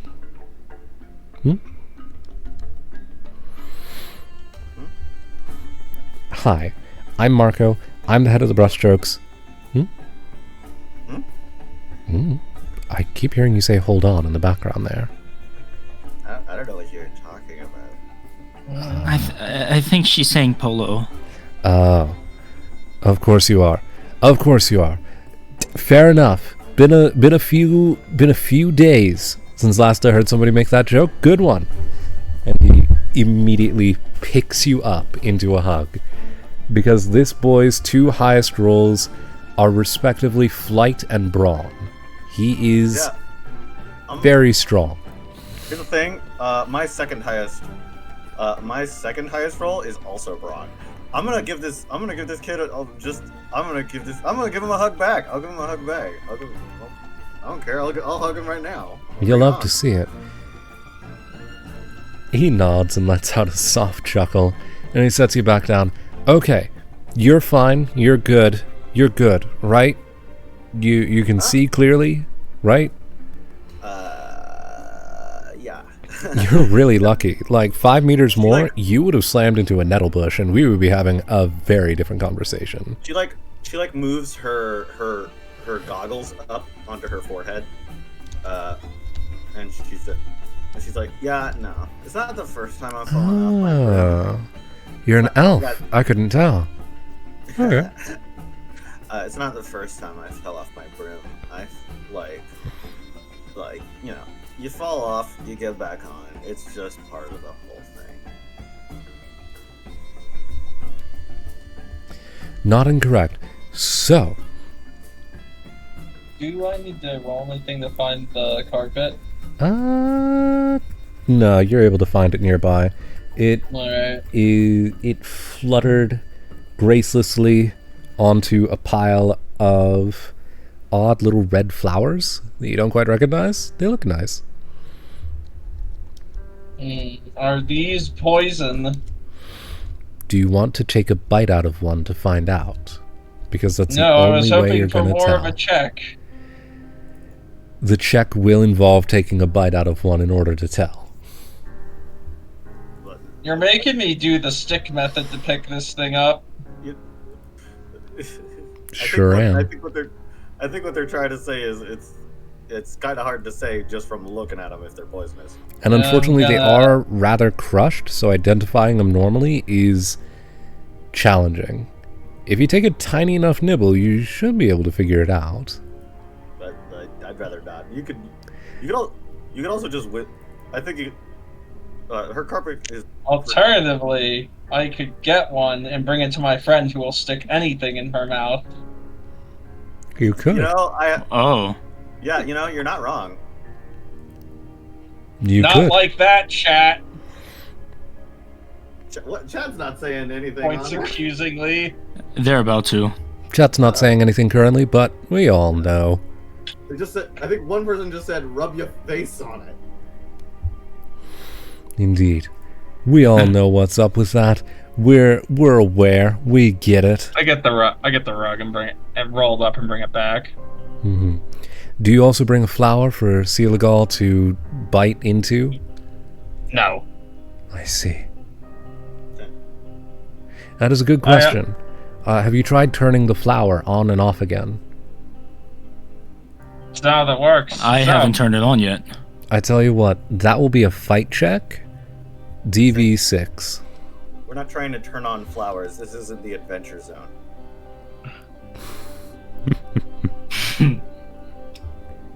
Wrong podcast. Wrong podcast, so true. Though to be fair, you could try it. If only to see what happens. If you say weird spell effects just to see what happens, Something will happen if you roll above a DV that I set for it arbitrarily. That is the rules of the game. Yes. So do you want to try to turn a flower on again and off again? I don't. I'd rather get my broom back, my thing back. Wise and good choice. Your broom, your carpet, is returned. Congratulations. You now possess a rug in the middle of a meadow. She just looks it over just to see if it's got any tears. Thankfully, not. Again, perks of flying in a meadow. That's why the practice course is suspended right over the grass. You'd think it would be weird to fly at such low altitudes, but if you fuck it up, you're not going to, like, break your leg or crush yourself. You're just going to get some scrapes.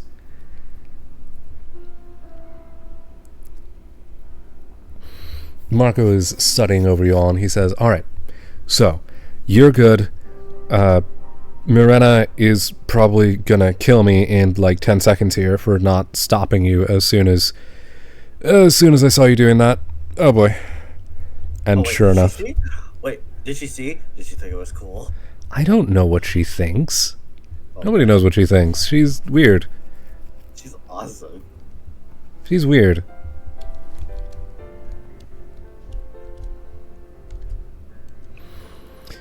Okay. Can I try and ask the any worms that she might have landed on if they're okay? Sure can. And while there are no worms immediately under the area, that's good. There is a mole nearby whose tunnel got disrupted, and the mole kind of peeks its head out of the soil and says, actually, that is a good point. The mole peeks its head out of the soil and sniffs around in the air for a little bit and turns and faces towards Callie and says enough slurs that we would get demonetized and banned from Twitch instantly if I repeated them out loud. Oh, you mean... It's alright, I can, No, you're not supposed to say them, dude.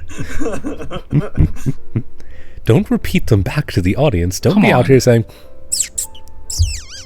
You don't have to do it too. What are y'all doing? Stop! Oh my god. Okay. One of the perks of knowing how to speak animal, yeah, they get away with saying some filthy things to people's faces. They're animals. I'm just gonna tell the mole. Sorry about your tunnel. I'll have my friend Sister fix it. You better tell that to never touch my house again, or else I'm gonna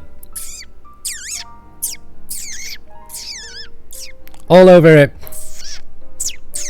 with a bucket of rusty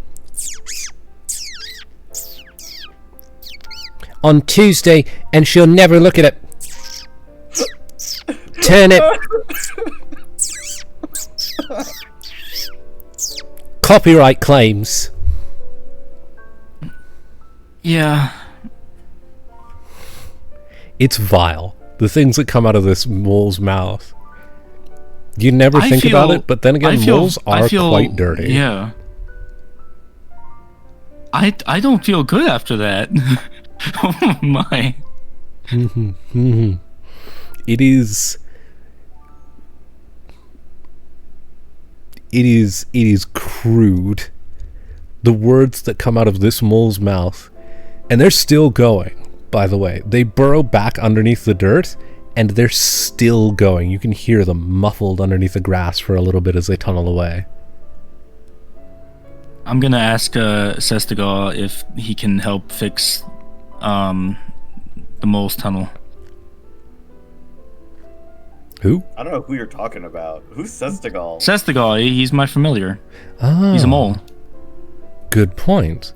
Sestigal glances up at you and says, "Yeah, sure.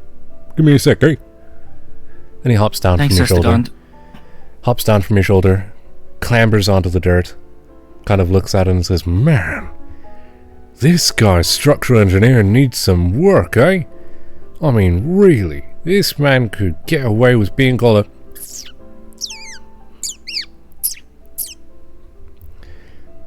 Ah, well, not like I'm too worried about it.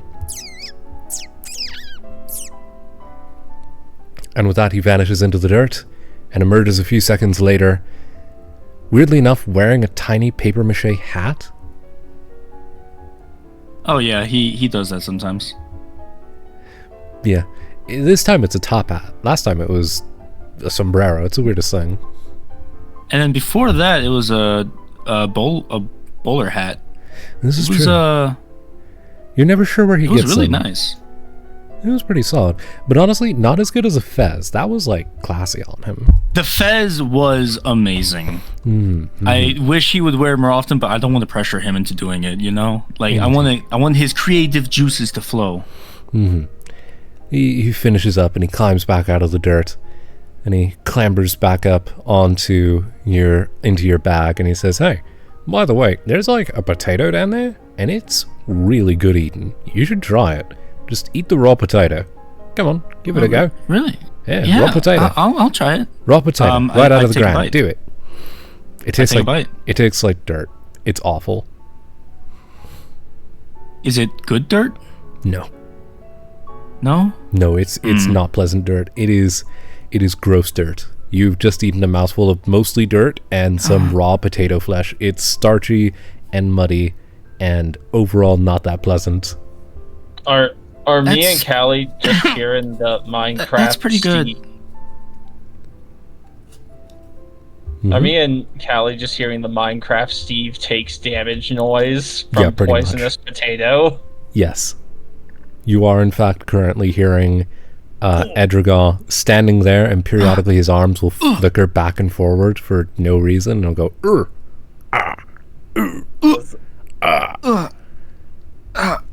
It's the weirdest thing. You're not quite sure how it works. It wears off exactly 30 seconds later. That was really good, says the gun. Oh no, right? Absolutely delicious. I'm glad I could share this pleasant memory with you with no consequences. Thanks, says the gun.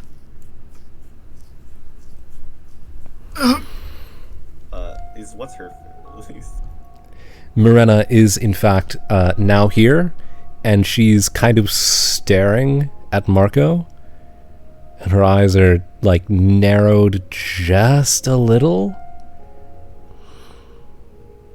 You thought you would make it, didn't you? Yeah, I did. Well, she didn't, and that's what happens.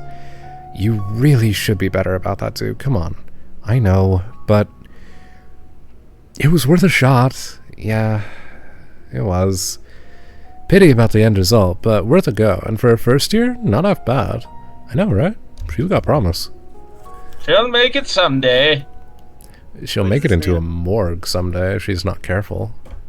I'm actually working on that. On some sort of device that could deploy during high speed.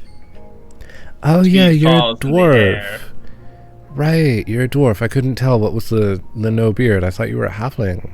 Bitchin'. It's like Okay. he looks insane. Looks incredibly insulted.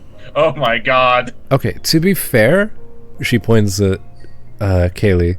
I thought she was a halfling too. She's really short.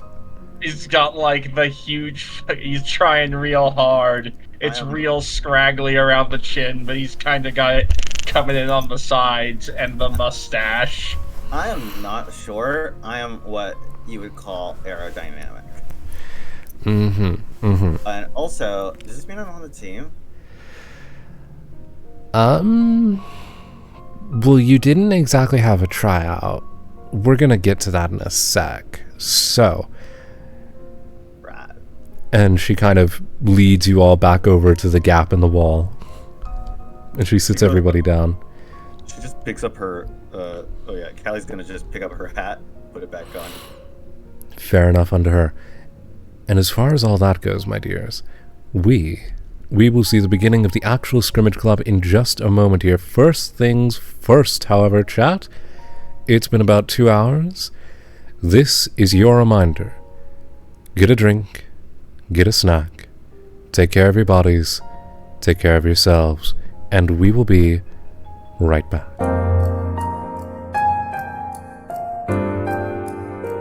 Hello there, one and all. We are back once again in the world of Akademios. And that's why I'll never, ever eat lentil soup again.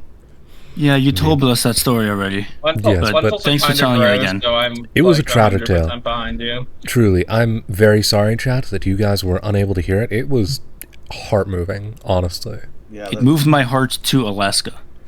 And It I moved want my it heart back. to where my kidney was. I don't know how he did that. Please put it back. It hurts. it's a stomach turning tale. Yes, it flipped my stomach upside down. It hurts a lot. Please help. I don't have the Monty Python get on with it sound bit. Fair enough. So, when last we left off, Miriam here was just saying that was not a tryout. You just randomly decided to fly really fast, and sure, it might have been kind of neat, but it didn't really count for their purposes on account of none of you actually flew the obstacle course, and none of you really know the rules of the game. So, it's time to educate you on that front. Damn, we lost the game. Correct, you did. Congratulations, by the way, chat, all of you. The game. You did not have to do that, but I okay. did. Thank you. I did have to do that. I'm terribly sorry. I don't know how long you guys' winning streaks are. You all out there in the world, various humans of various natures, civilizations, and societies, congratulations. However long your winning streak was, you've been played. No, admittedly, It's been 2 years! I I lost. played the long con. I played the what's long going on? con. The game. You lost the game. Yeah, Chugs. congrats. I wasn't paying attention. What? You lost the game. Hold Now- on, I'm typing a thing. You can't move your way out of this. Now, admittedly, Out of what? I may have lost it as well, and my winning streak of 11 months is now ruined, but I've taken you all down with me. So whoever is out there in the wider world listening to this now or in the future, congrats. So, when last we left off, we were just returning over to the crack in the wall, settling down and going, okay, it's time to actually teach you guys how to play scrimmage. Scrimmage is functionally a turn-based combat thing, for our purposes anyway. Every turn takes some amount of time. Every turn, you make a flight check to see how fast you get from one obstacle to the next, and you make a check for any spell you want to cast at anyone on the opposing team, and you make a check that I determine to deal with whatever obstacle you encounter, because there are obstacles. Miriam motions to the various hoops on the ground. Some of them are very tight turns, some of them are immediately sideways from one another, forcing you to spin around and do a U-turn through them. And she motions up into the clouds and says, some of them are hidden, some I've made invisible, unless you use specific spells. Some of them will try to smack you and swat you off your broom. Don't worry, they cast slow fall on you. You won't, break yourself on the ground or anything. It's really complicated, especially at the higher levels. So, every turn of scrimmage, 3 rolls. Flight check to see how well you do flying. Obstacle handling check of my choice. And if you decide to, a spell of your decision to try to fuck with the opposing team as much as you want.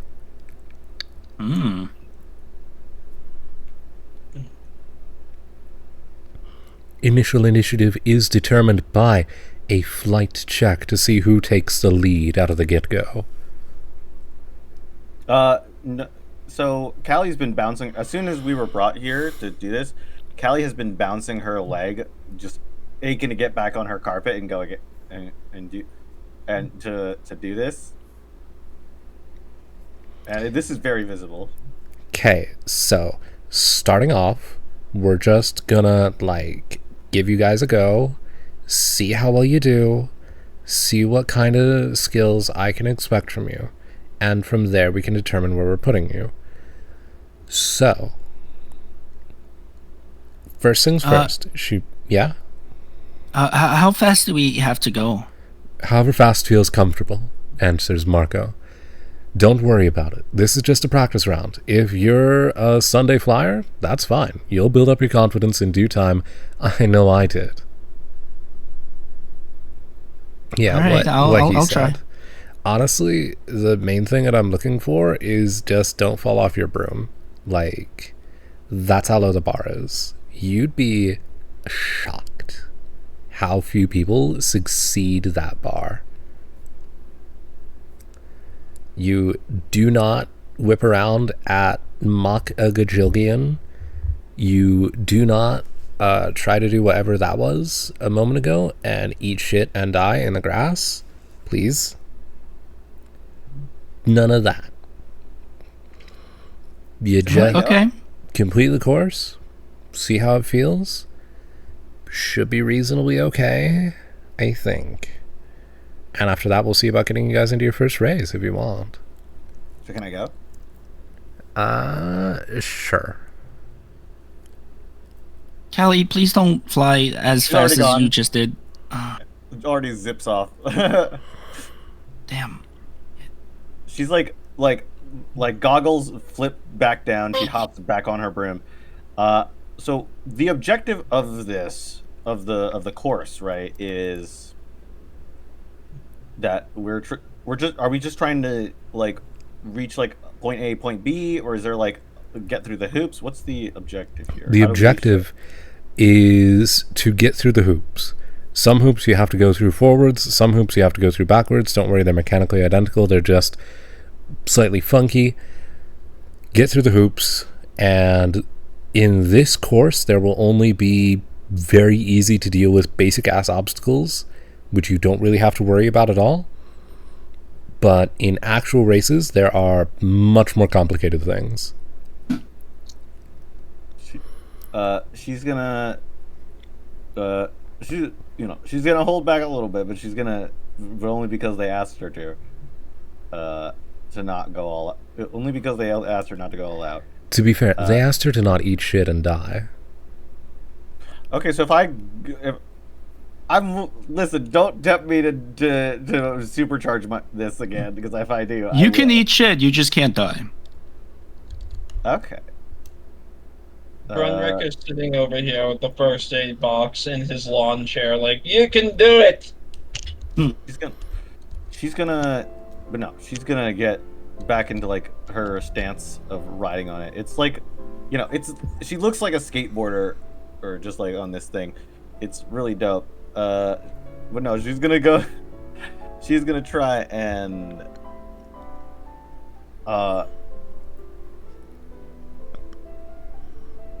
okay, so she's going to attempt to keep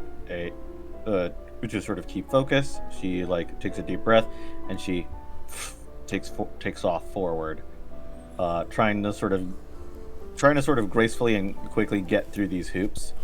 Just really show off her skill. Technical skill and flying is the main goal right now. Edrigar and Drundrick, how do you two decide to take this challenge on? How are we flying through these things? They are adaptive, by the way, as a fun fact. The hoops can widen themselves in case a broom is, say for example, a fucking carpet, or Drundrick's really, really wide broom handle. So you won't ever necessarily hit them so long as you fly through them correctly. It's more the brush of the broom. Yeah, the handle is the brush of the broom. normal. That's what I meant to say. Bleh. I'll go ahead, start. Edrigal is pretty much okay. So Edrigal knows that it's the first time doing it, and he's trying to go more for like actual practicing and like making sure that he understands the course before like really taking off. Wise. In that case, then, I will say, for the purposes of this obstacle course, Callie, if you could, please roll me a flight check, DV10, and a brawn check, DV8. Okay. Is this snap decision or planned action? Hmm. Or can I do planned action? I will say you can do planned action on the flight. The brawn you'll have to roll. Fair I will take the planned action on a flight. Right? If I can, I'm not sure. There's no. I read the rule book for kids on brooms. There's nothing that says you can't add your bonuses even on a planned action. Yeah, you're allowed to. So says me. GM ruling. You're allowed to add your bonuses on planned actions because you're good at the thing. Okay, so that gives me an automatic 13. Congratulations. Yeah, I think she.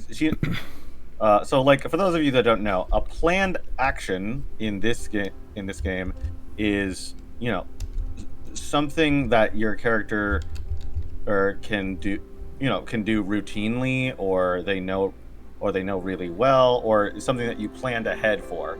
And how that manifests mechanically is you can just take half of your dice value. So, for instance, I have a D20 in flight. Now I get a 10 plus 3 because of my abilities. Okay, so I automatically get a 13. So which means on a planned actions involving flight, I always automatically get 13. Now this is fine for if you're not trying to like really go all out, but this takes away from getting significantly higher successes. Because again, in this game, success and failures are tiered. Mm-hmm.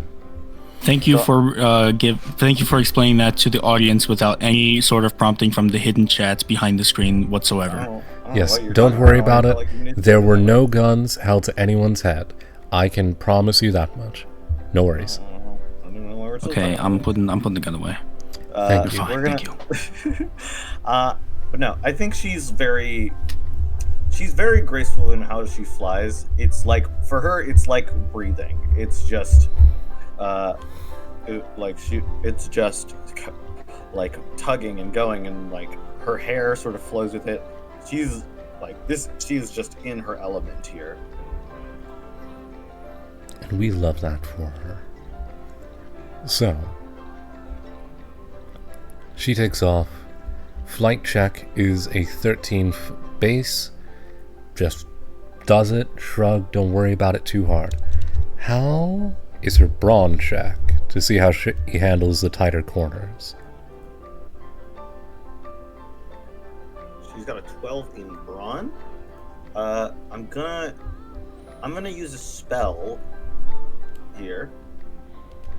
I'm gonna with my brawn. If I recall, then I believe the spells that hold on.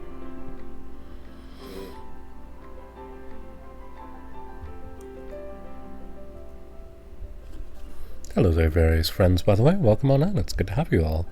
How's everyone doing today? We are currently in the midst of learning the scrimmage practice course. It's basic, but everything after it isn't.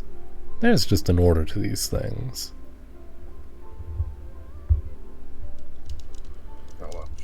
Where is it?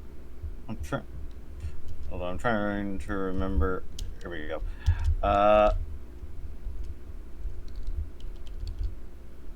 Why does it have to? Sorry, my brain's just conked out for a second. Okay, so levitation is one of the. Levitation is like one of the spells that you can cast with brawn. Correct. Hence why I said to use a brawn roll. You are trying to magic your way through the tight corners. Okay, so I can add my magic stuff to this? You sure can. I was just trying to describe the spell. Mm-hmm. Go for it. So she's good. Okay, so that means I get a +2. I think when she I think since it's so wide, she like uses levitation, and there's this like propulsion of wind that she punches out of her hand, like with really quick turns.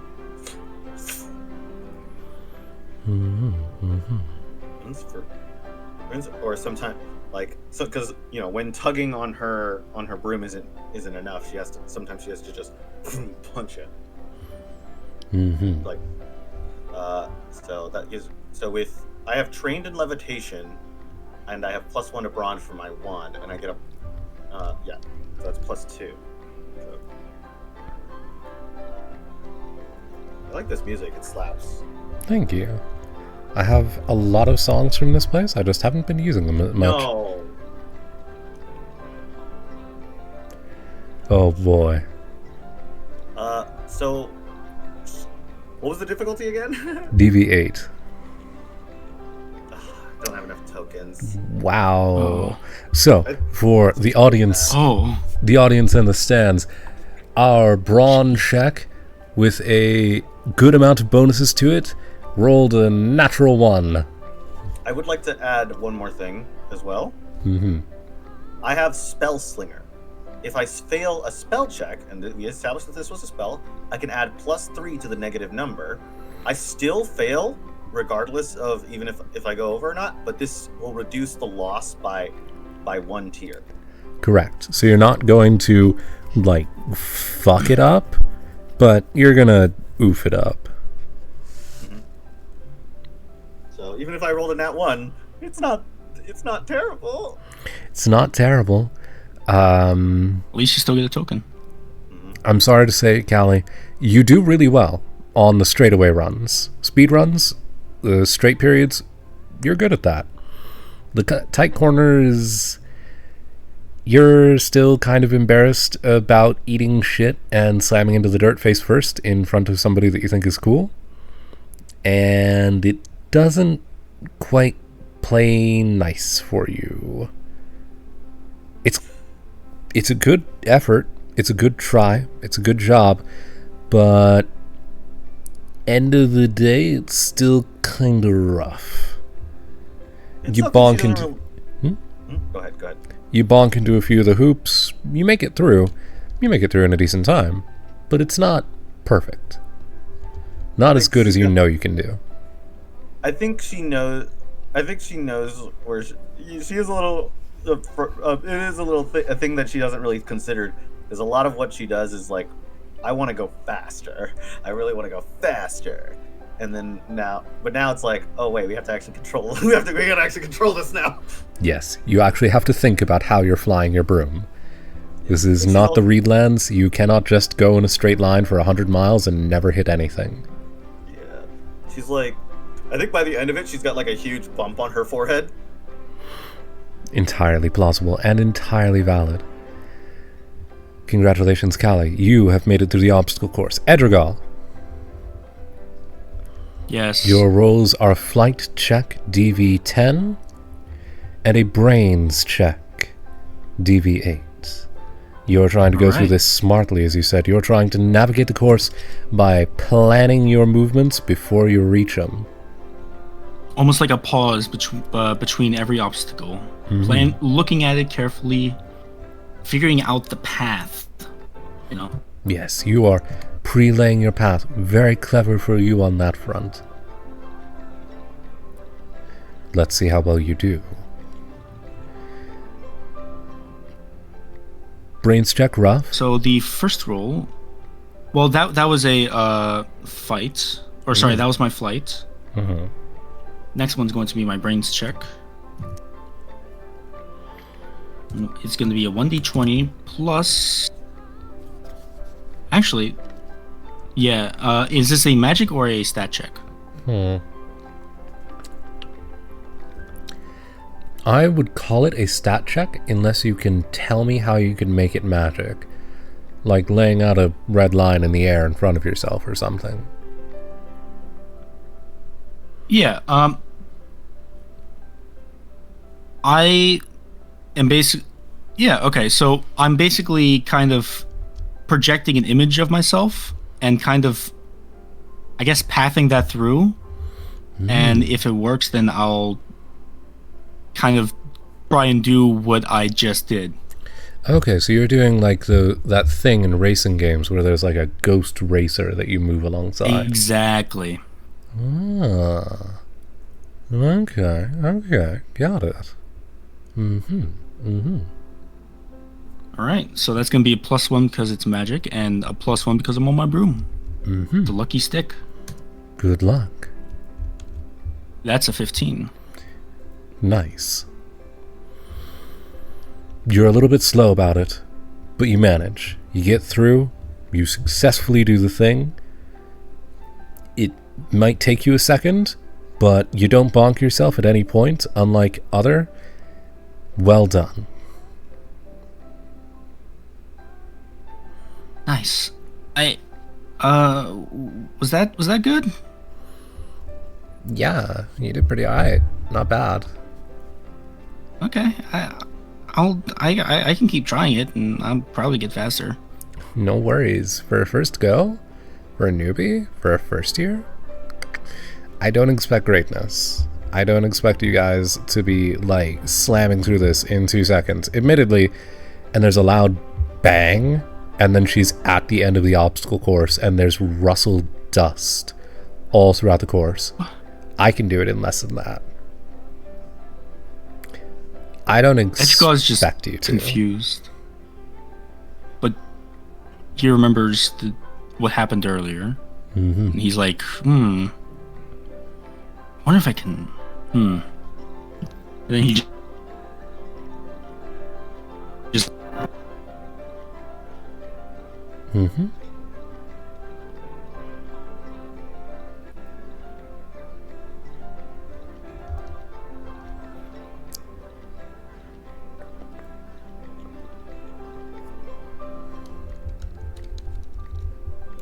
Sorry, give me a second. No worries. Oh my, Edgar got microphone difficulties. We'll get to that in a moment. Drungrick, how do we want to tackle the obstacle course? I'm trying to figure out how I can do this using grit and brains. One of the rolls is always going to be a flight check. Beyond that, choose whichever one you want to do for the other. Probably grit. Move defensively. Mm-hmm. Got it. In that case, that would be sticking low to the ground. Just You're audible once again. Welcome back. perfect. Excellent, excellent.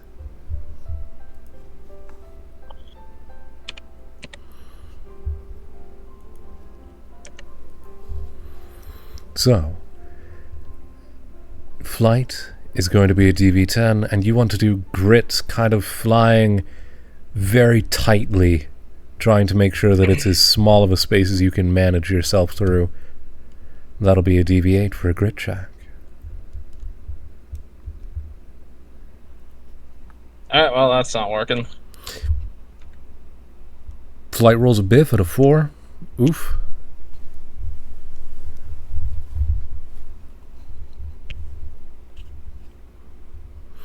Grit rolls much better. Okay, 16 on your grit.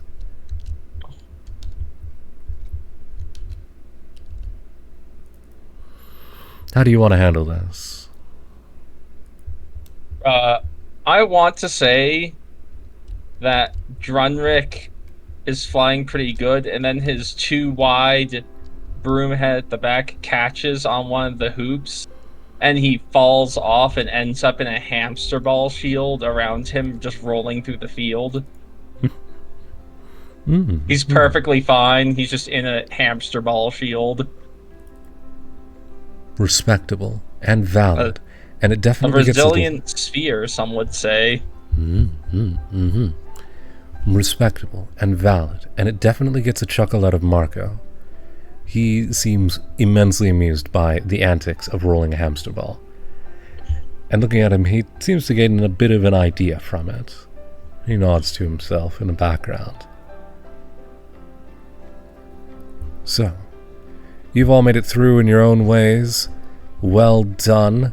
You're now all at the end of the obstacle course, slightly breathing in a little bit of dust from where Morena just slammed through it faster than any of you could blink, much less see her do it.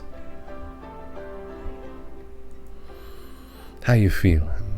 You have, more or less, successfully completed the obstacle course. Little bit of handshakery, but more or less. Drunrick doesn't like flying. I feel pretty good. I mean, I think I could probably do that again, but faster, maybe? Let me do it again. Let me do it again. I mean... Oh, yeah. you. Gonna got take like a stitch. Definitely need some practice. I need to study this for a bit. Come on, please. Can I do it again? Can I do it again? I mean, you guys like did it. Good job. And now it's your choice if you want to try up there or what. Yes. Callie,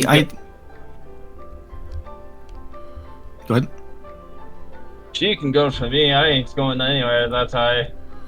Nonsense. Callie, I think you should maybe stick to this course until you're better.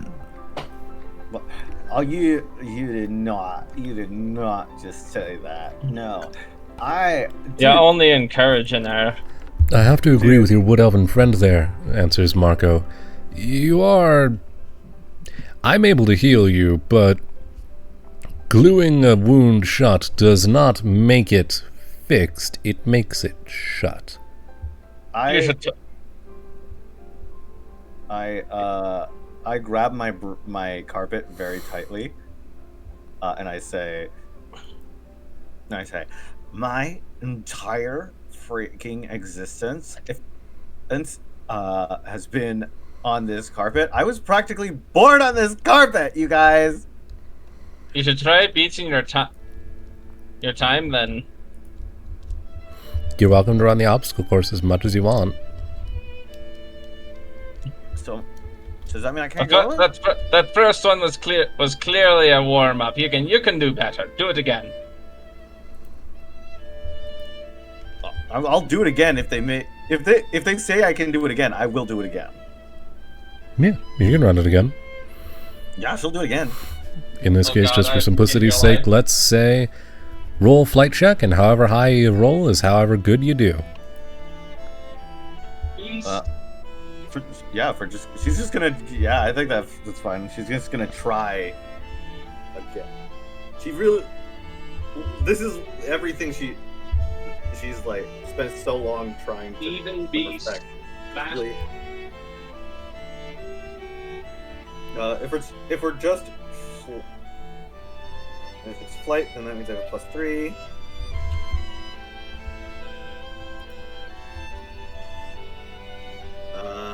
Okay. Why in the world? I need to go higher. This game does not like you right now. You are not having a very good flight day, Callie. I'm afraid to say. Something's fucky about today. Obviously, it's not you. You're the chosen one. You're perfect.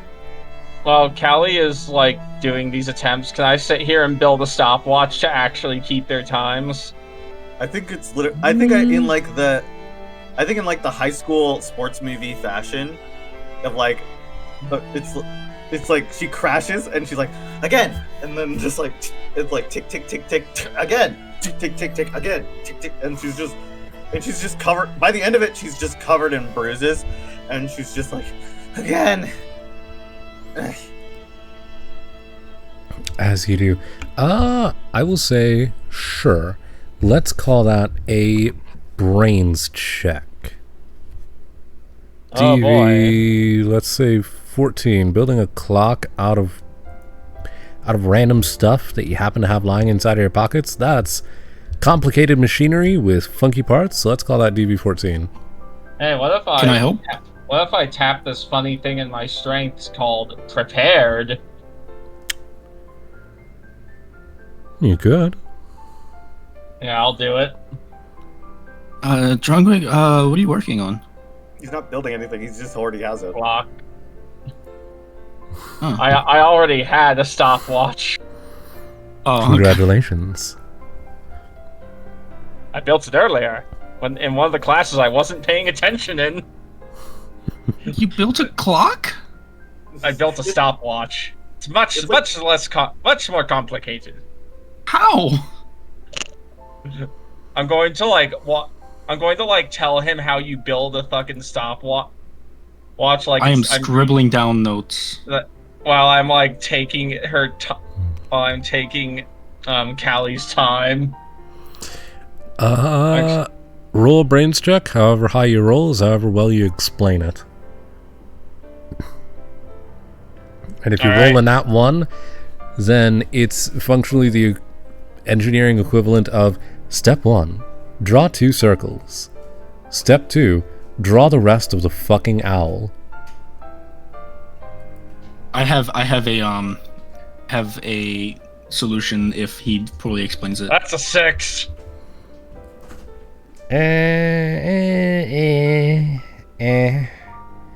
Not great. Great.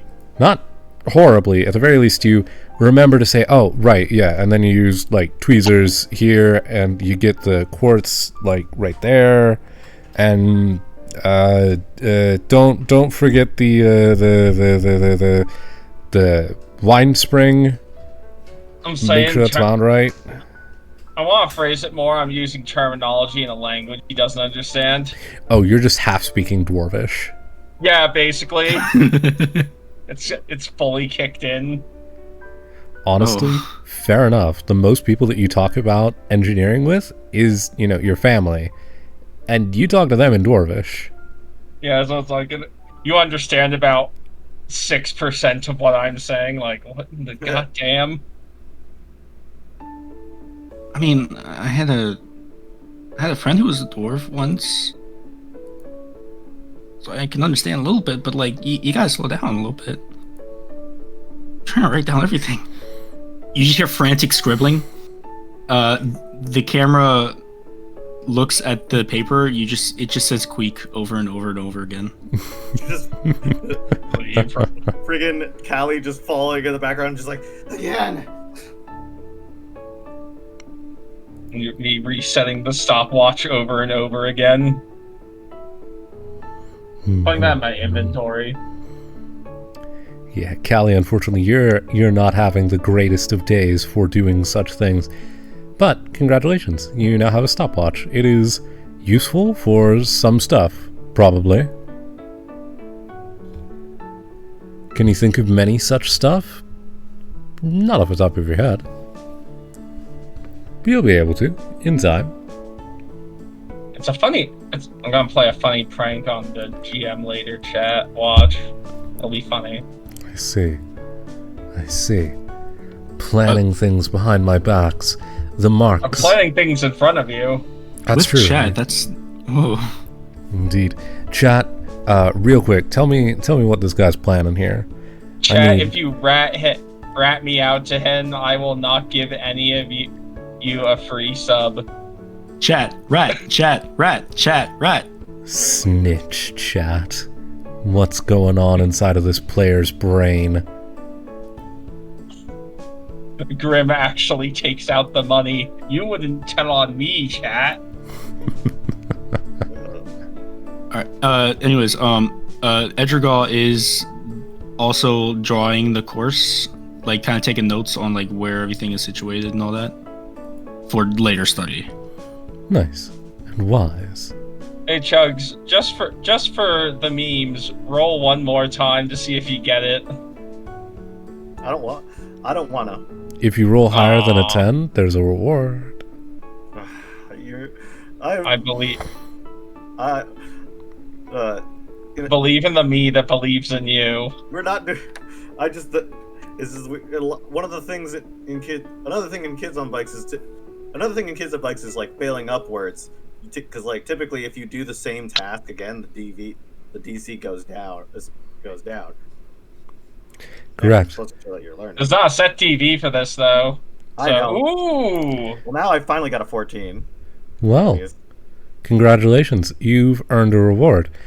You will learn what that reward is after the session.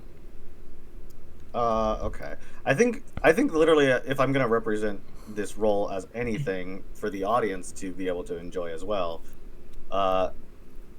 imagine a scene that has probably been seen many times in movies and television and media, in which a character who struggles is trying to achieve that thing over and over again and constantly failing until they eventually get it. But you see like the hours pass and then the time and everything. Perseverance is what is key friends, perseverance is key. This is true. Anyway, Callie's face is just she's got like bandages on the side of her face. She's got like some stuff on her. She's got like some on her arms from all the times she's like bumped into things just today. Marco's actively grumbling next to you at the end of the obstacle course. I got it. I think I got it. Ugh. She like feels around in her mouth and she spits and a tooth comes out. Oh, for the love of... Come here. Oh, You're all done for the day. Let's go back. yeah, it grows back. They don't. Not with that attitude, they don't. Yeah, no, I mean- you're just being a downer. Dwarf Callie, teeth they do, don't- but elf teeth don't. Actually, no, I guess they do, but they only do it like once a century. I have listen. I can make this look work. Okay. He grumbles, grabs your tooth, puts it inside of your mouth, casts a spell, and you have the worst feeling of a tooth re-embedding itself. Disclaimer: body horror. Indeed, disclaimer, little bit of body horror. Don't worry about it too much, but ouch. It's like plugging a laptop in. Pretty much, yeah. Same amount of pressure that's required. Yeah, except nerve endings need to Oh, throw that made it themselves back worse. into the root of the tooth. Yeah, but don't worry about that too much. I'm gonna worry about it as a person who knows a lot about teeth. Mostly animal teeth, but teeth nonetheless. Indeed. Fair enough. It's magic. It's magic. It's magic. Still, Does it hurt? Still hurt. Yes. And does he say, no, you're all done. You're done now. Sorry. Don't hurt yourself here, please. Does this mean we're on the team? You already passed the course. Hell yeah! We should go get dinner anyway. Please. Hell yeah! Well, yeah, let's shut down. Ugh. Ugh. Edgar is still kind of sitting by himself, drawing the course.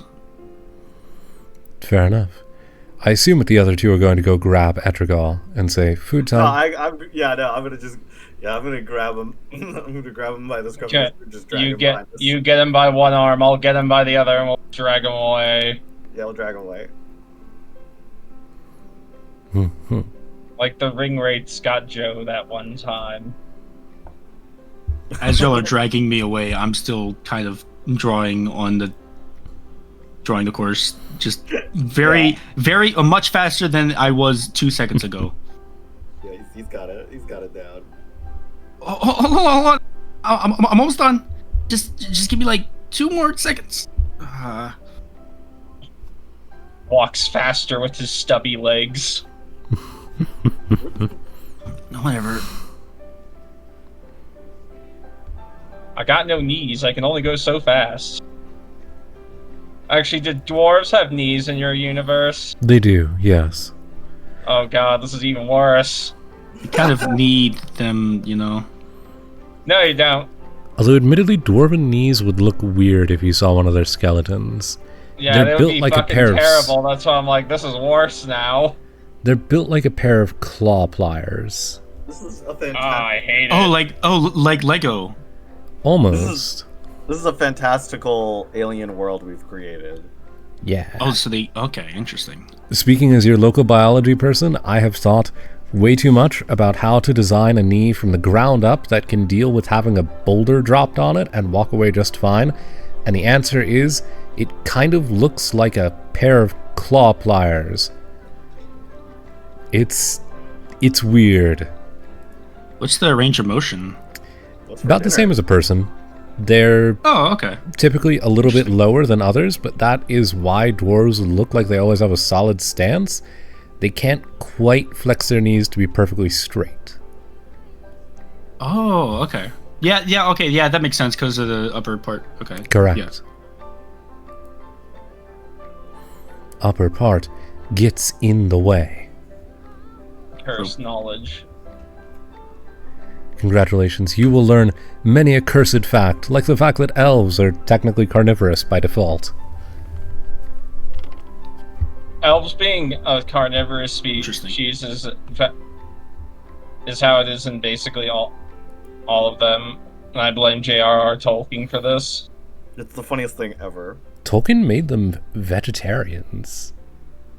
Yeah. Yeah, but they also are from the earth, like plants, so that are just plants eating other plants. That's true. In this case, they're predatory. They That would be eat cannibalistic. meat, Still me. flesh. Huh. Yeah, I just improvise. That's why the meat is always really, really good.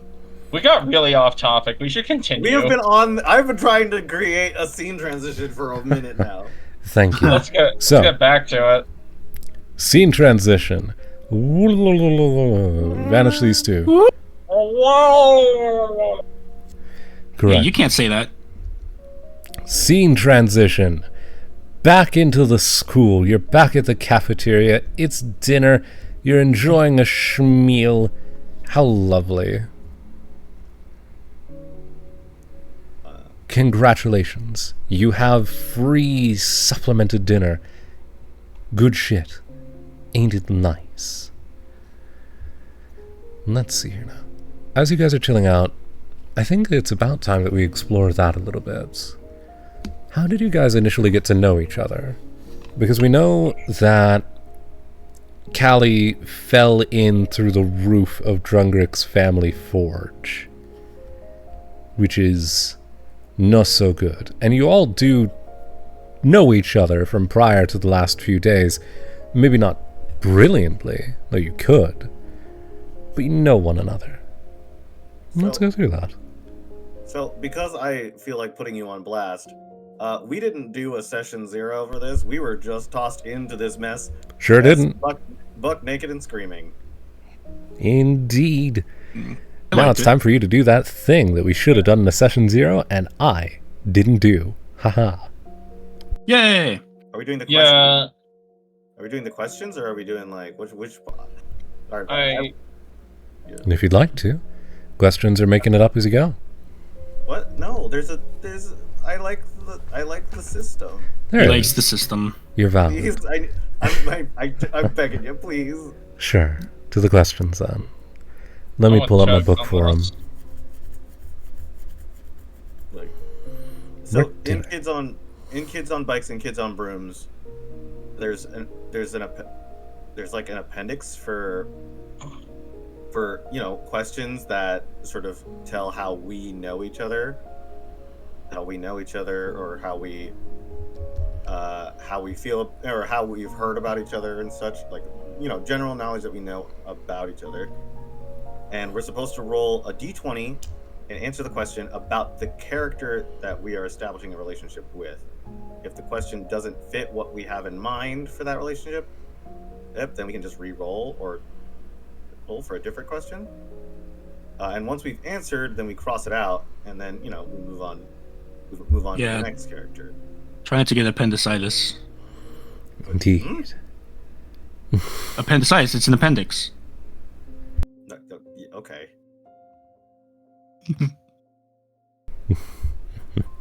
What?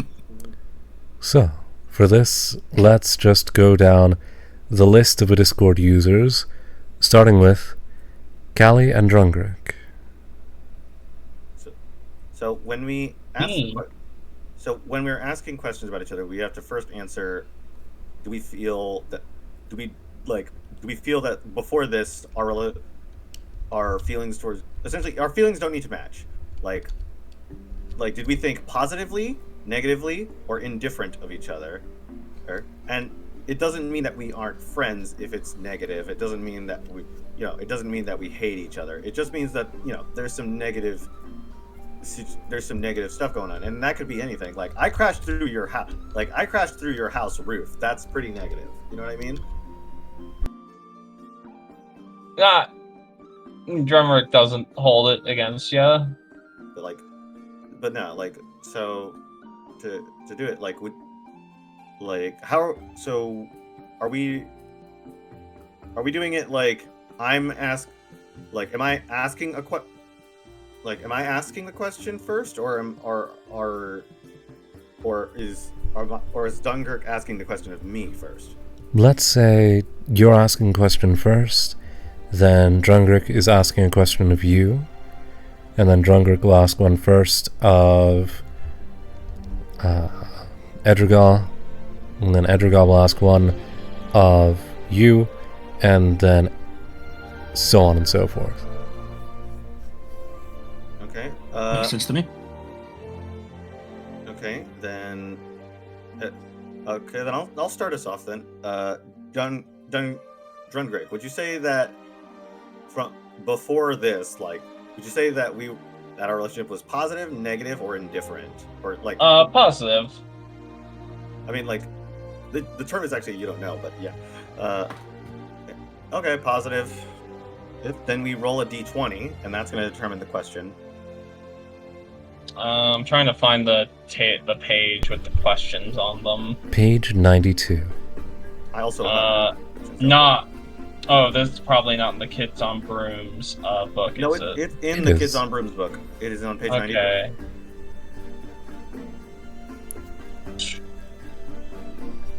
Otherwise known as, for those who want to follow along with us who may or may not have a PDF of the book, Appendix D, Relationship Questions.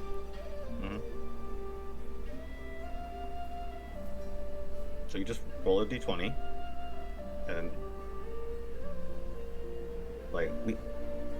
we're supposed to be able to make stuff up, and it's a collaborative storytelling game. So it's if we can agree on the answer, we can all answer. But overall, I am asking the question of Grim and their character.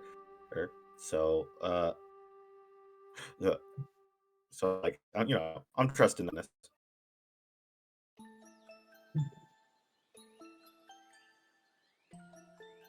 All right. Let me roll a d20. We're looking forward to seeing what the result is.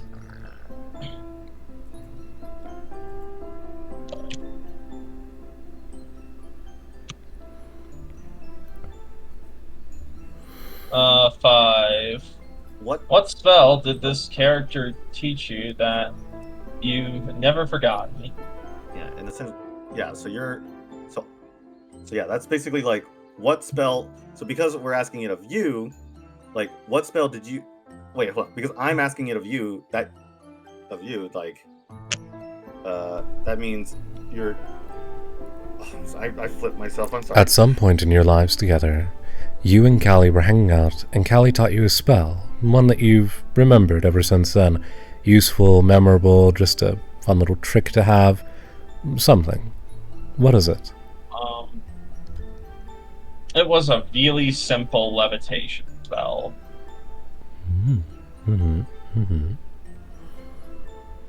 Just pick up an object. That wasn't for. No, just that makes an object float for a set amount of time. It was really useful for just things in the workshop. I like to imagine that we're eating lunch and there's a flashback of us in your workshop. And I'm just watch this, and I'm just and I'm bandaged, and I've got a arm in a sling, and I'm teaching you to tap an object, and you just tap the object, and it starts to just levitate up into the air. It's Perhaps not long after she fell through your roof, trying to make amends, as it were. Perhaps. Oh, I will say, as far as character, positive goes, we're going to skip 18 on that one. If you're rolling 18, you can choose to keep by it, or you can choose to re-roll it. But that is one that you are fully well welcome to re-roll at any point. And so now then you ask one of me, which is I have to decide: are we positive, negative, or I don't know. Okay. I'm gonna say I don't know. I think at first for a bit she assumed you didn't like her for a bit, because Right. Roll it. because I think she's not entirely sure how you feel about her. Yeah, but she's trying to be chill. Oh, 20. Now I got a nat 20. And amusingly enough, that is a very apt question that you kind of already just answered. Yeah. Why don't I want to associate with them? Just a little god. I always assumed they hated me. Like, I think she just assumes that they don't. I think for a bit she just assumed that there was something about. Like, she tries to stay really cool and she tries not to bother anybody. But he kind of, it's like right now it's like she's she wants to, like, she's glad that he's starting to come around, but I think for a while she thought that it was sort of the other way around, if that answers the question. Mm-hmm.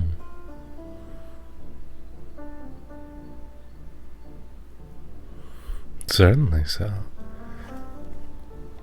So, on the one hand, you fondly hold on to a levitation spell from Callie, Drungrick. On the other hand, Callie is glad that her assumption of you hating her is being assuaged in the back of her head. So, Drungrick, now onto you and Edrigal.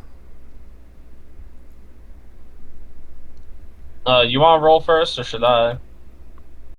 You can go ahead and roll first. Alright. So before you roll, you have to decide: is it positive, negative, or you don't know? Don't know. All right.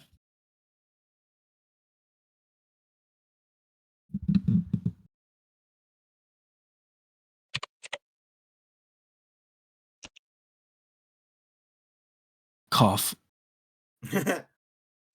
8. Based on what you know, how is this character different from the rest of their family?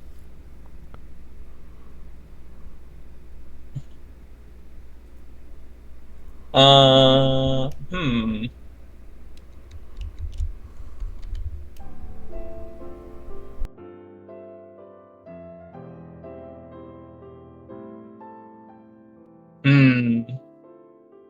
How am I different? Fortunately, his family is very large, and I think one of the problems he has is you're too much like his dad. Dad's.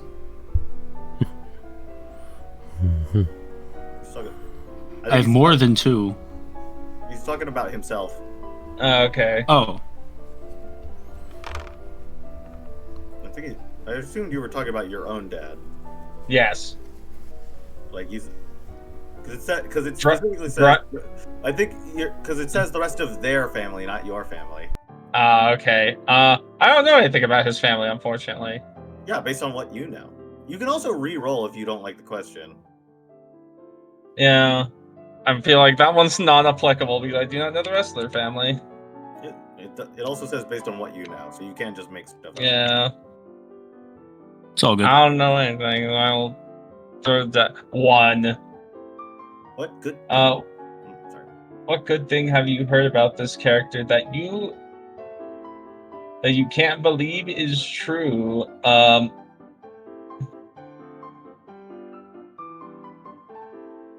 I have a mean one. What have you heard? That you're funny. You don't believe that's true? does. Now he does. All right. Well, we'll see. It's so mean to say. Yeah, It is, but you love but to it's hear. really funny. It's good. Perhaps not funny to a dwarf. So now I roll, right? Correct. Yeah. We're gonna decide But first, decide: do you like him? Do you kind of positive, feel negative- funky about him? Positive. I'm positive towards him. positive and negative doesn't mean you like or dislike them. It just means that Yes, I know. has those connotations. Yes, I know. I have a positive association with him because he is something new to me, and I like to learn more about what he is and what he does. I think it's interesting that he just kind of made a clock in class.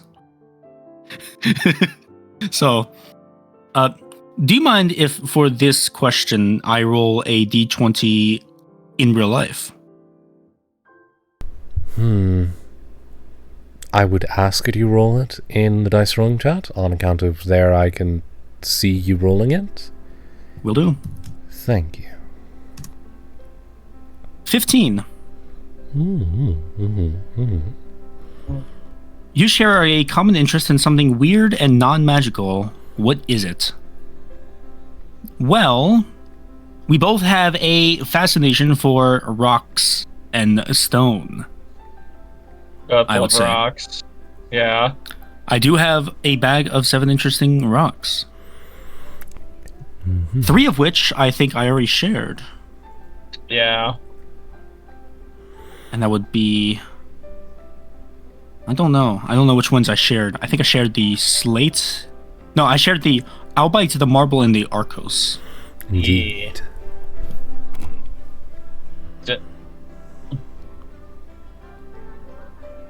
And now I believe it is time to do a question with Callie, right?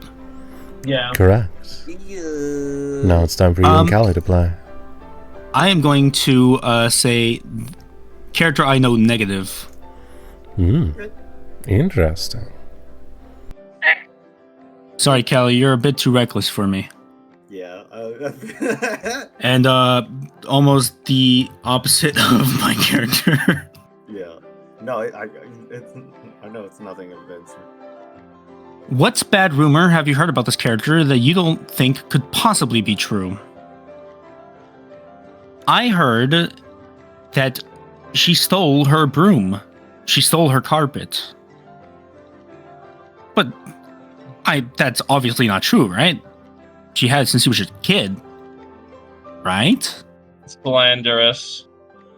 I mean, it's possible, but Well, yeah. I don't know. I think when it comes, I like this idea. I like that actually because it very much is not. I can see where that comes from because it's very much not a typical broom. Oh yeah. You don't see too many folks on carpets around here. I do think that it's quite the opposite. I think Callie assumes that we're bros. Yeah. like yeah, I think she's fully is under the impression that we were bros. Oh yeah, I see that 100%. Make your roll. 10, baby. This character reminds you of someone that you've recently lost or left behind. Who is Ooh. That's a good one. Considering your story so far. Ouch. you are a wood elf. You are of you are of trees and such. My family were my family were also of trees, but in a more literal sense. I think she saw another elf. There are plenty of elves around, but not too many of the woodland variety that she finds that remind her of her kin back home. I think we had talked that she's from a place that's pretty far from Akademios. And so the elves that were from around there were very eccentric and also very naturey.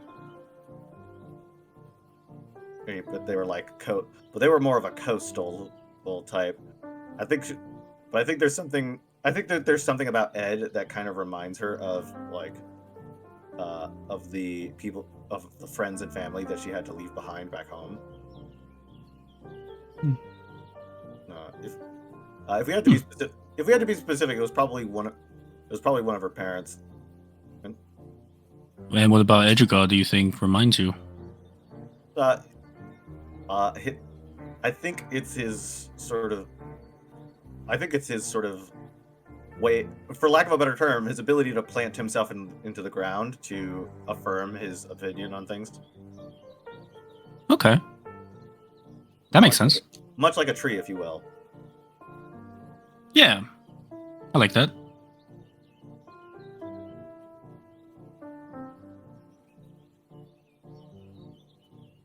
All right, what's next to do on our to-do list of to-do things? You guys have been reminiscing, chilling out, enjoying your lunch. And as far as next on the to-do list, well, unfortunately, you're going to have to meet somebody. Allow me to go fetch their photo. One sec.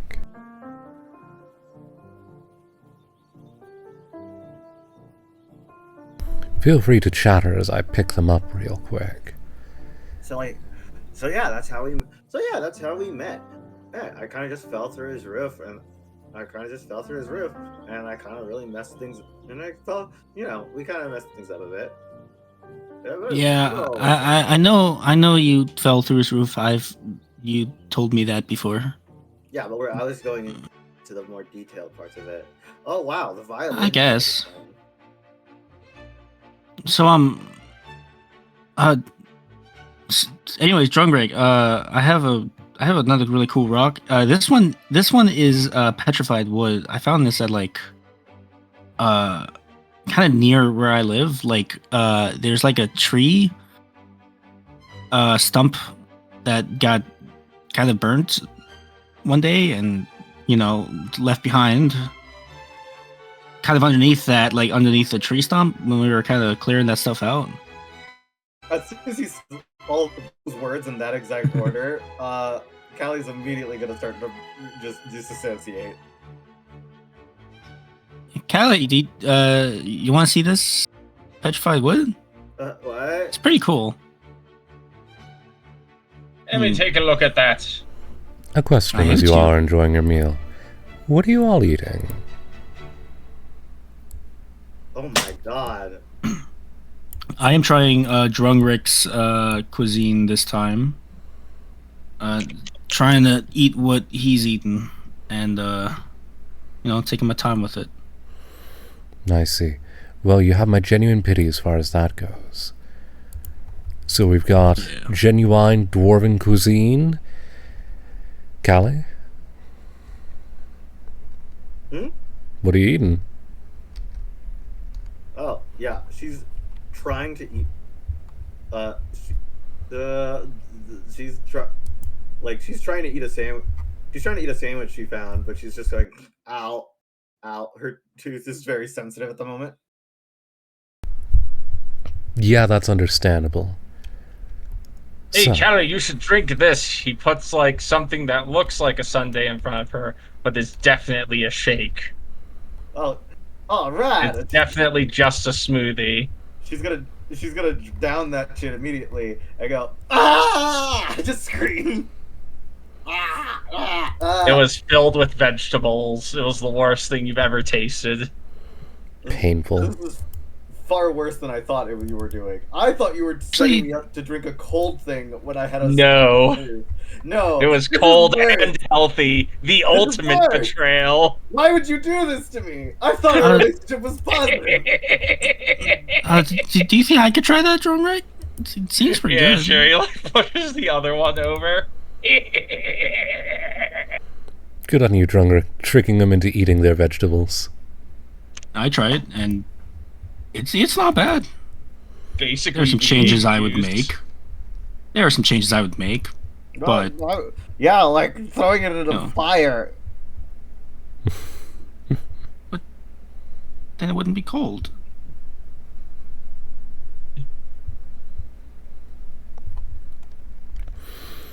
Right. Well, as you all are eating, your food turns sour. Oh, for the love of... Joke's on you, my food is already sour. Just clear the queue. Yeah. Yep. Oh, well, it was bound to happen eventually. Do it. Clear the queue. Clear Clear it. Pulling it There's up. no Q, only R and S. Yeah. I'm sorry. We had to make some budget cuts, so we had to get rid of that letter in the alphabet. Now there's only 25. Hotel Trivago.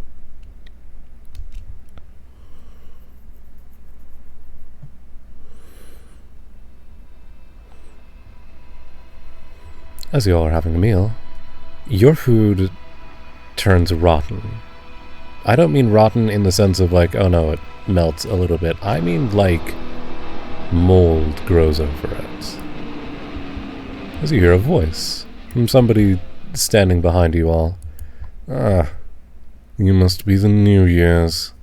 Hello, I suppose. Welcome.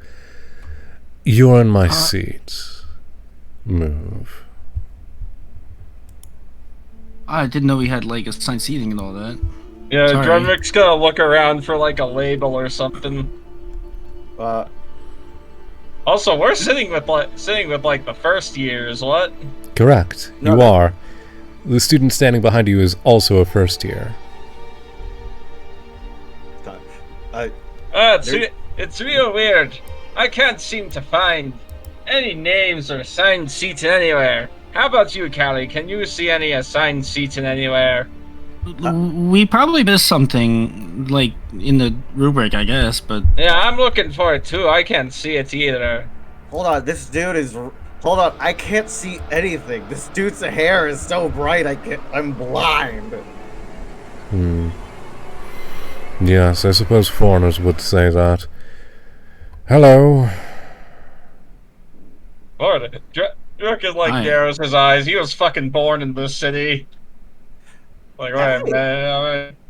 Hey, what's up? Hey, what's up? I'm Callie. Nice to meet you. I don't care. Move. No, Nah. He raises a wand.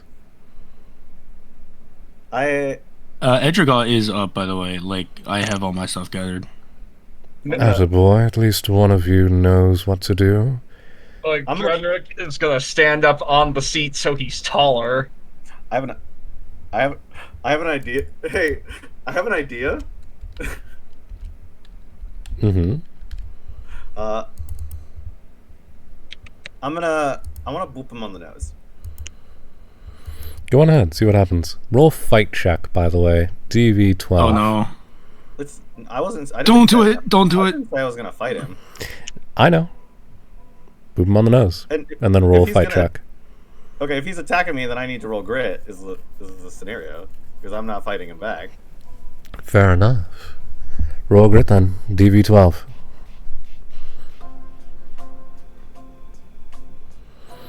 Pretty much as soon as you boop him, things is gonna happen. I was also trying to cast a spell when I booped him as the bit. It wasn't an attack. It was more of a. I was just gonna boop him and then he was gonna float. Is the idea. Ah, I see. Okay. Sure. Brawn check. DV8, let's call it. Awesome. I have a plus 2 to this because I have because I am trained in levitation. Mm-hmm. Mm-hmm.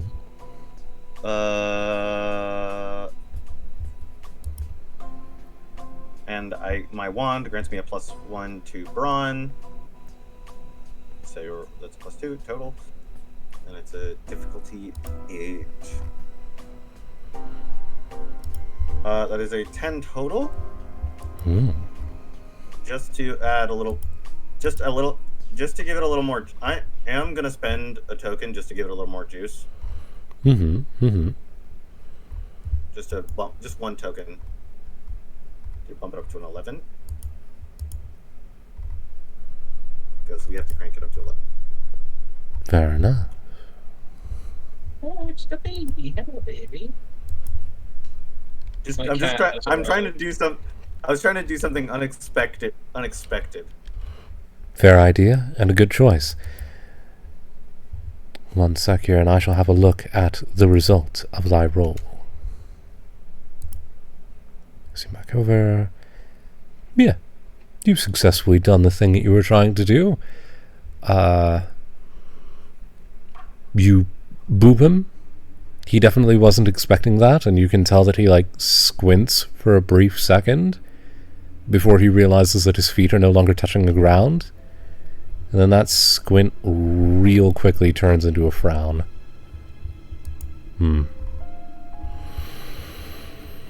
I suppose I shouldn't have expected anything else.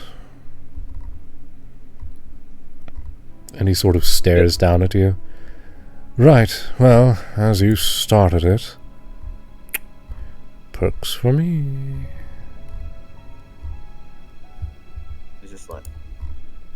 It's just like your whole.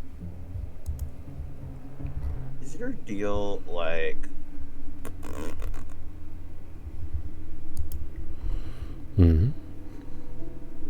I don't know. I couldn't think of anything to say. I was gonna say something. I got a funny prank we can do to him, Callie. Are you gonna? What? Okay. We could introduce him to the third law. Well, he said he was about to do something, so I assume. I mean, he can try, but I'm sitting here with my D20 and grit. I'm gonna try and counterspell whatever he attempts.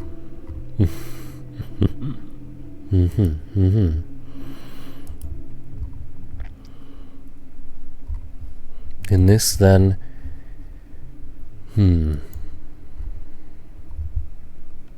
his eyes slowly narrow as he considers you all, and he raises his wand and idly points it. He's pinching it between his forefinger and his thumb. It's ridiculous looking, but you can tell that he doesn't really need to do that much more, as he just kind of flicks it, and you know that he's casting a spell, but you don't think it's aimed at you. Are you still going to try to counterspell it? I need to look at what grit specifically says for magic, and I've lost my place on my cheat sheet. The grit is the stat that determines how hard it is to break a character emotionally or physically. Characters with high grit might be able to. It's also defensive magic. Yeah, but It's like your health. Yeah. Kind of, sort of. But, So I dumped all my shit in the grit. we got. You are a sturdy fellow. Well, specific. Then, if you want to, when it comes to magic, then it's common spells include blocking your mind from being seen into, keeping things safe mentally and physically, dispelling magic. That's all. It specifically says dispelling magic that's already been cast, or healing someone who has been hurt. GM's discretion. Yeah, GM's discretion. Wait, hold on. What? It doesn't say GM's discretion. It's always GM's discretion. Yeah, okay. I can't find. I need to bookmark things in this book. Here it is. Great. Generally uses magic to keep someone safe. They're mentally or physically kind of sort of deployment. That's what I Yeah. just said.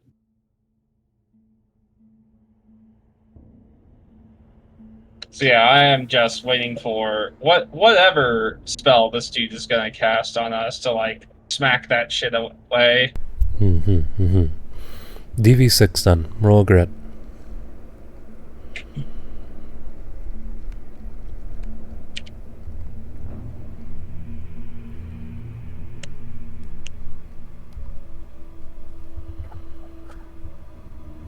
Uh, 19 for a total of 20.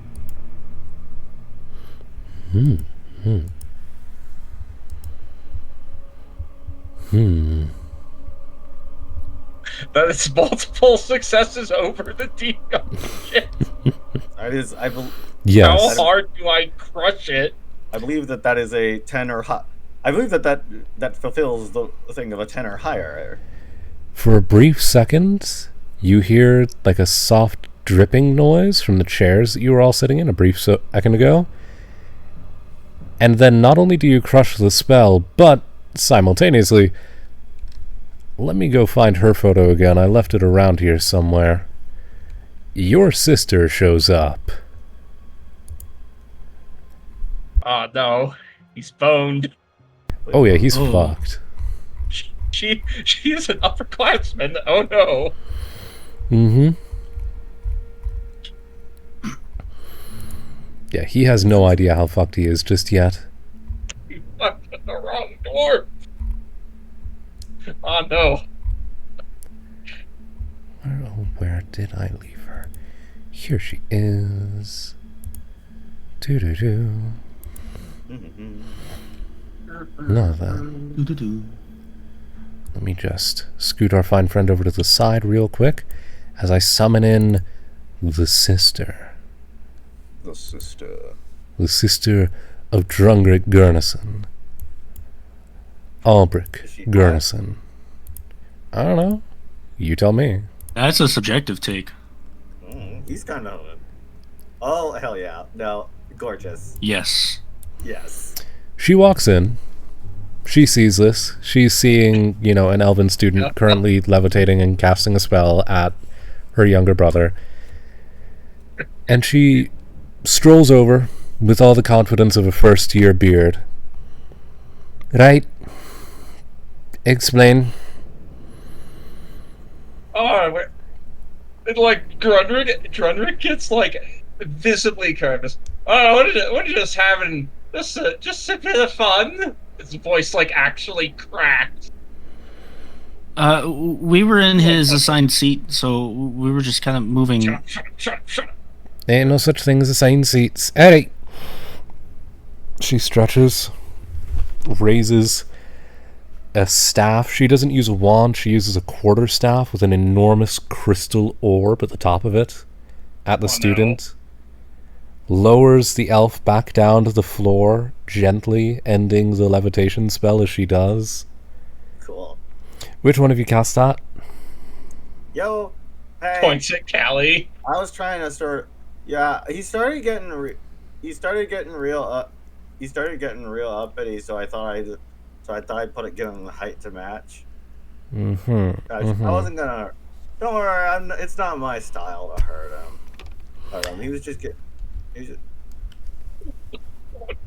Her eyes kind of narrow for a moment, and then, in a way that can only be described as the side eye from The Office, she turns her gaze onto Drungrick. And you didn't stop her? We're just having a bit of fun. No one's getting hurt here. I'm sure you'd know better than to do that. Especially while at school. Most certainly, ma'am. Don't ma'am me, I'm barely 15 years older than you.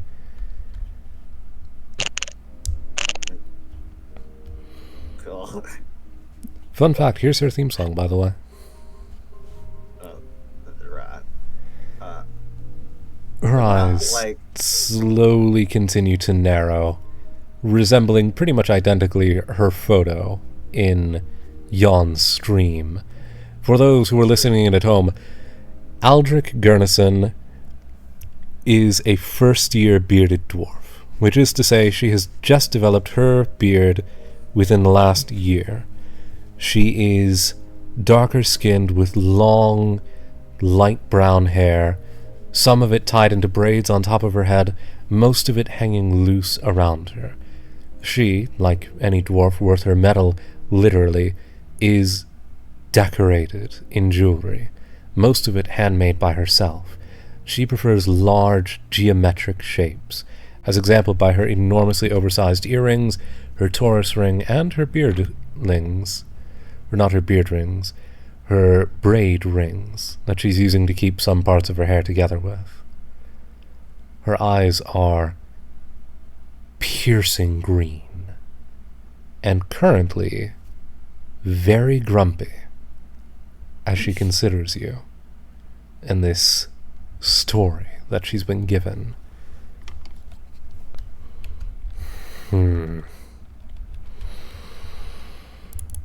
None of you are off the hook, but it's your first time, so I'm going to pardon it. Don't make me talk to Kara on this. Am I clear?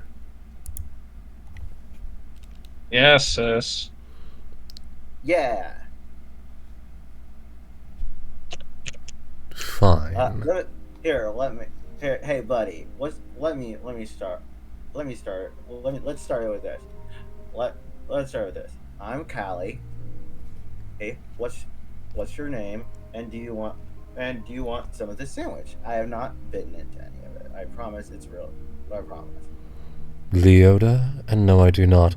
I am rather not so fond of associating with your type. You're really pretty. He seems confused at that for a second, and he doesn't dignify it with a response before walking away.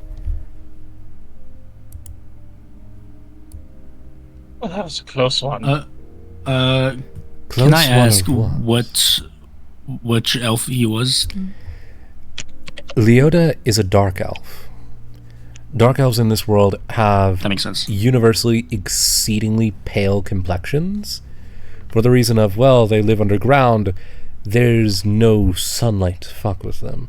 As a result... For those of you in the audience who are very confused by this, coming from typical Dungeons and Dragons, don't worry, you're not alone. I was also confused.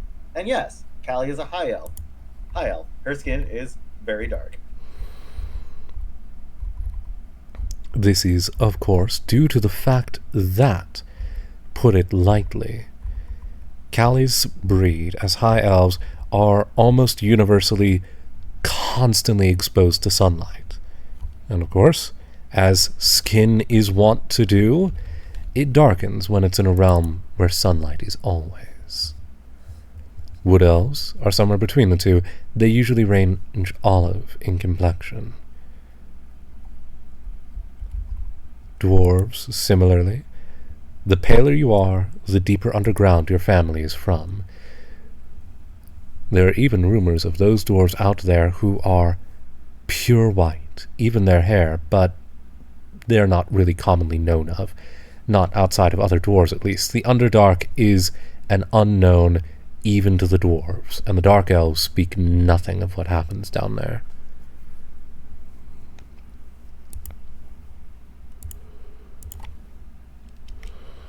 And currently, your sister is considering you very suspiciously. From Just her like point of nervous smile.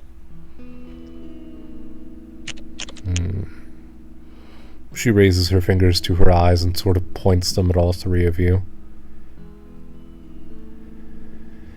Mess around, I talk with Kara, and if I talk with Kara, Kara's going to speak with the faculty.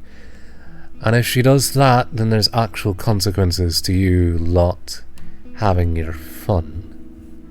Wait, I didn't do anything. You didn't, no. You didn't stand up to a bully, and for that I'm rather disappointed. Don't get me wrong. I know my duties. I know what I'm supposed to do. That said, I also have my personal opinions, and I'm not above being swayed. You did the right thing standing up to a bully there. For that, good job. For the rest of it, I still do have to make a note of things, but don't worry, that note will stay firmly in my pocket. For right now, enjoy your meal, get some new food. She motions at your current plates of food, which are now basically just huge piles of mold, and wanders off. Edgegol finally makes the connection. Oh, he made our food rotten. Yeah. He's kind of a lot. I see. Hot, though. What do you mean he's hot? How do you know, like, his temperature? I'll explain it to you when you're older. What? We're the same age, you know. You are. Actually, how old is Ed? Because Grunrick is 15. I'm 15. No, we're the same age. No, I'm 14. I'm younger than both of y'all. No. Only one, the youngest are like. Actually, Golly. sorry, I'm 14. I'm older. I'm older here.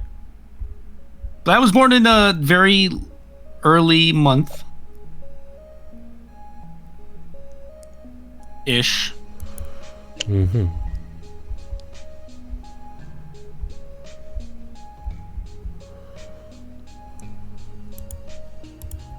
I think this music feels a transition coming along. You're not incorrect. So, as you all finish up your meal and start heading back towards the dorm rooms, Sister vanishes over the horizon, as she's wont to do. She has shit to do that doesn't involve you. But as you're going, you all hear a quiet noise behind you, like somebody tapping, or more accurately, like somebody walking barefoot, but like really fast, really small steps.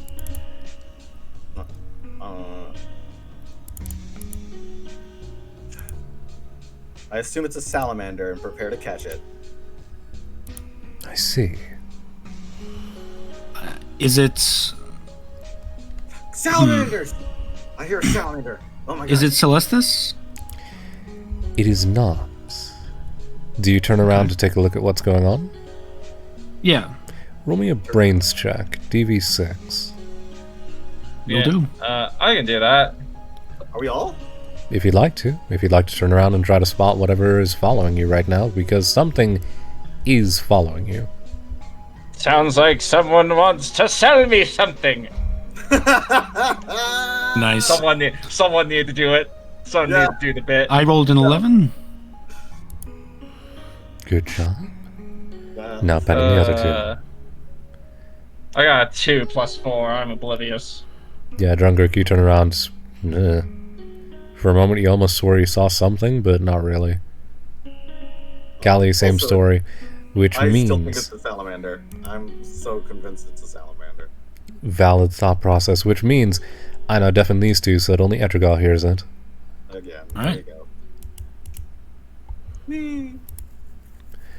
Now then, Etrigal, you turn around and you see a figure peeking out from behind a nearby wall, kind of staring at you. She looks nervous. You see a tiny little red-headed halfling staring up at you. I see. Interesting. I assume that you point her out to the other two, do you? I'll just kind of wave. She immediately hides deeper I want into the to corner make and her tries to feel vanish. safe, so I'm not gonna point her out yet. Fair enough. As soon as you wave, as soon as you acknowledge that you've seen her, she hides deeper into the corner and vanishes from sight. Would you like to follow her? Yes. All right. And with that, we undeafen the other two. I love having moderator powers and the ability to deafen you all at will to reveal secret information to only chat and to the players it concerns. It is so beneficial to my purposes. So, you two. Edrigar has just started walking back the way that you came, kind of staring at one of the little side hallways that you passed by. Guys, I'll be right back. I need to see something. Okay, I'm gonna keep looking for this salamander. And I say in quick, Come in, salamander, or I wish to be your sister.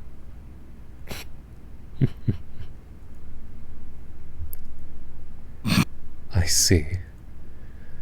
Well,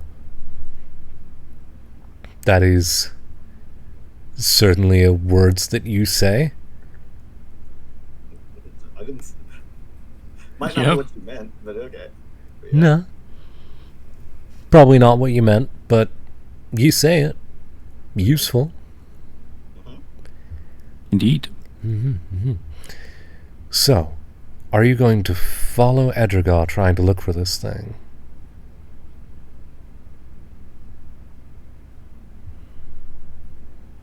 I wonder if he knows he's muted still. Drungra?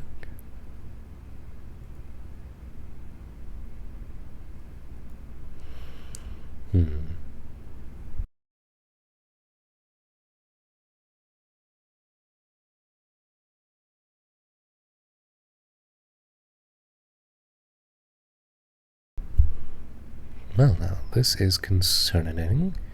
Alright. Uh-oh. I miss you. Oh, welcome back. Sorry, I had an in real life cat problem when I miss. I see. So, Edrigar has started walking down the hall, pursuing something. You're not quite sure what. I did say I was going to be right back. Indeed. Do you want to go with Edrigar?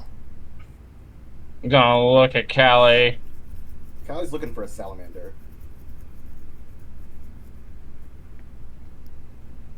Drunrick shrugs and sticks with Callie because he figures that Ed is smart enough to handle himself. Foreshadowing is a narrative tool. Yes. Or device. Indeed. Alright. Let's see here. Who do we handle first in this case? I'm fine with waiting. Fair enough. Alright. We'll come back to you on that front then. Let's see. So, Callie and Drungrick, time for you two to wander off and go to finding a salamander, basically. Finding a salamander in Callie's case and making sure Callie doesn't accidentally blow herself up in Drungrick's case. No, Drunrick's the one who blows himself up. It's usually Callie who just gets into trouble. That's true.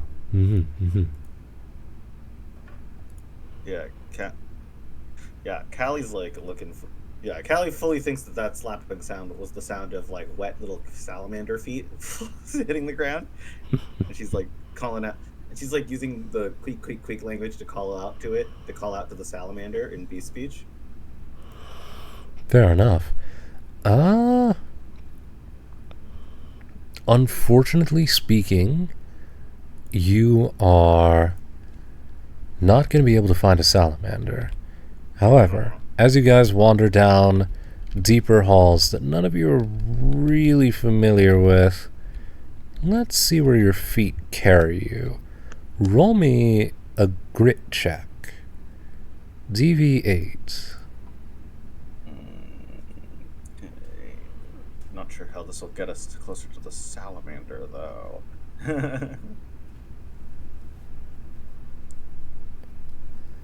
I guess I'll roll grit. The grit you say? Oh, grit you say? Let's see. Okay. That's a 10. That is it. Oh wait, I explode. Yeah, you Lovely. explode. Congratulations. So long as you don't roll a 1, you'll pass the DV. Actually, technically, you already did. Well, yeah. Also, don't put that energy out there, buddy, please. Fair enough. Unfortunately, it is my duty, so here, let me just add on to it real quick. I'm sure you'll roll really, really well. Chugs, you'll do fine. Don't worry. Okay. Also, Let's go. replying to the negative energy, saying that it's negative energy, is the negative energy in and of itself. Get Uh-huh. on with it! 15 in total. Congratulations. Alright then. Let me go fetch the doodle for this spot, because I think you are going to like this one. The doodle. Doobly doo. Doodle doo doo doodle doodle doo. Wait, I can't sing copyrighted music, can I? No. Theoretically, you could. Dee-da-dee-da-dee-da-do-do. Dee-da-dee-da-dee-dee-do.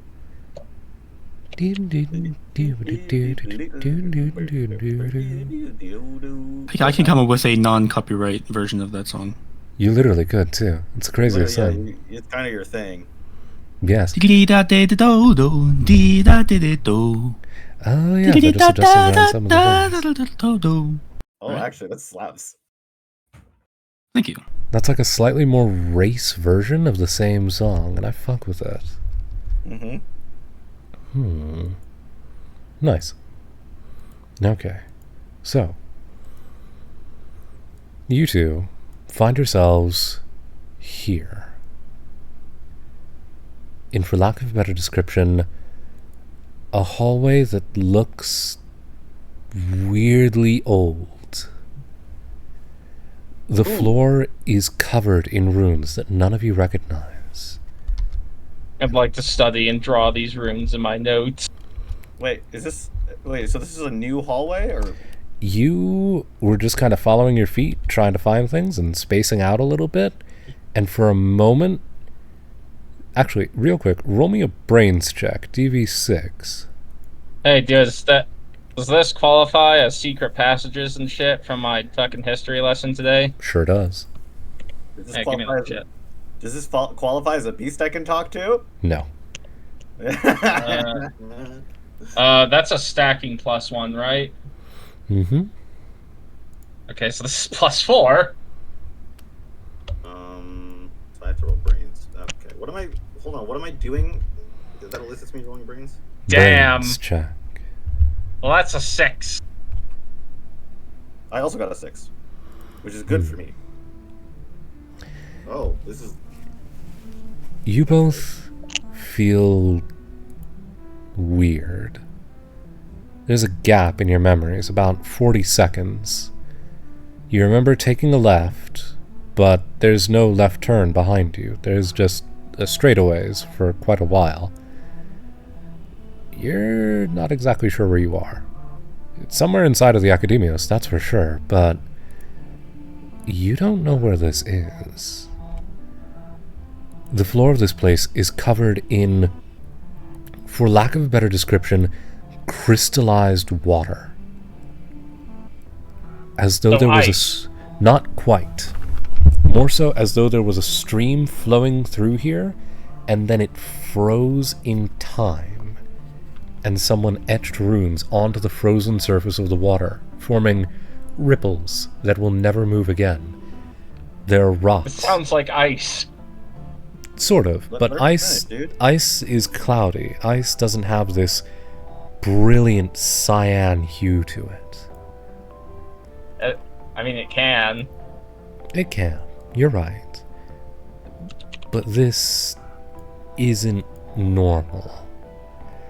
There are archways all along the sides of this hallway. They look like doors made out of the same material. It's not quite ice, it glows from inside. There's rubble everywhere. It's the weirdest thing. In all your time living here, you've never once actually seen rubble. You've never seen signs of destruction or decay. The only exception to that is that small gap in the wall where most every broom rider flies out from most of the time if they don't just go clean over the walls. Are all these skulls down here? Kind of.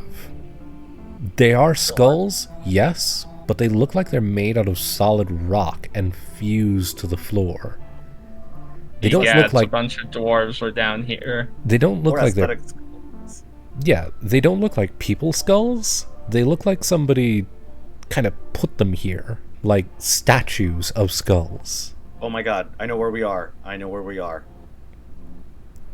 We're in Okay. we're in the fantasy hot topic. Okay, before we do anything else, Drunrick is gonna take the rope he has on him at all time, tie one end to one of his wrists, and tie the other end to Callie's wrist so he can't get separated. I have a Actually, this is a little uncomfortable. Hold on. I grab some thread from my sewing kit, and I tie one end to my pinky, and I put it on the other end on his pinky. This isn't gonna work. Oh, come on. Come on. We're It like, broke last time. Just tie it around your waist. fine. And It's like Congratulations, 100 Callie. feet. It's like 100 feet of rope. Fine.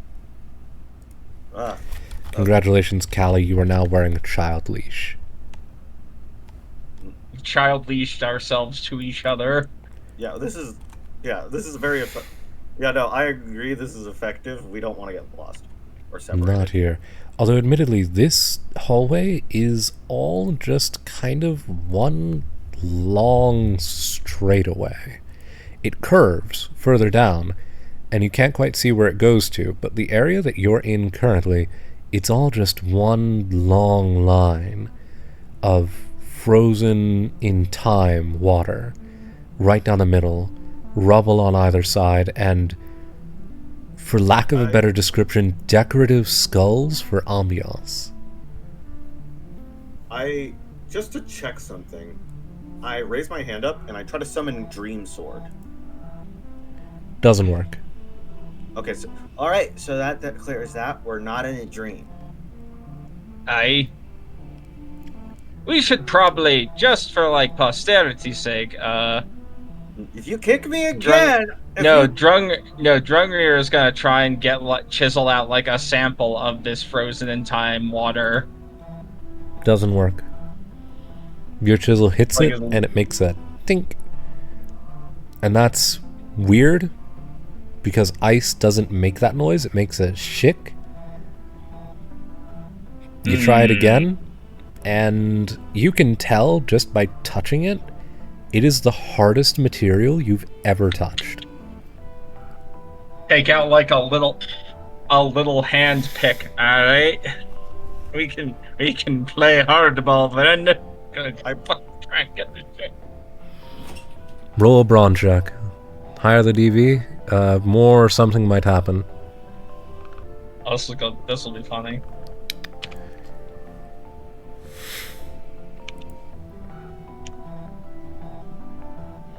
That's 7. You've successfully dented the tip of your handpick.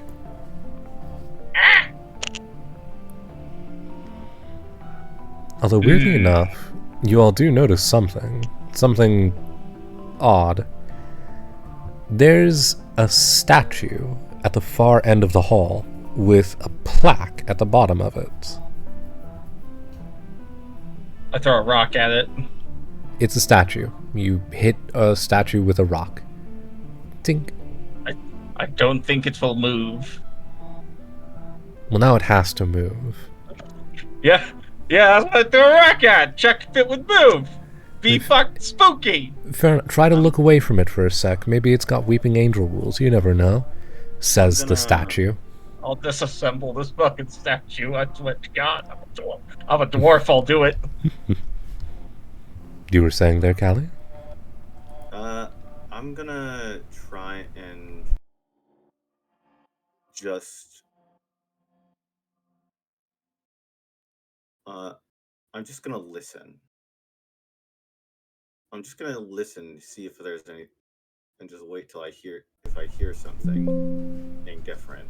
You know, like essentially I'm trying to divine use magic to like divine where we are. Or like if I know, sort of listen to the wind, try and figure out which way is north and all that such with magic. This Egg Babe? Might be. This is Egg Babe. It is really hard to tell. So let's say roll a brains check, DV14. I'm trying to use magics. And while you roll it, let me bring over an image of the statue.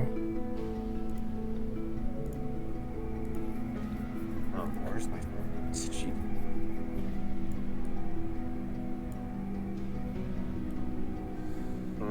D6 and brains. I have no other thing to add to magic. So yeah, I'm trying to use like a divination of sorts. Like sense where I am. Oh, she's pretty.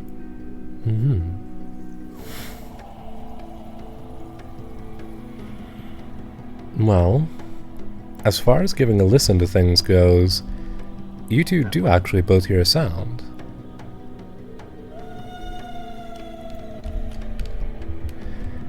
One of the archways in front of you, a little ways away, far enough that you can't quite see it in front of you, is flickering, like it's liquid, like it's got waves washing over the surface of a sea.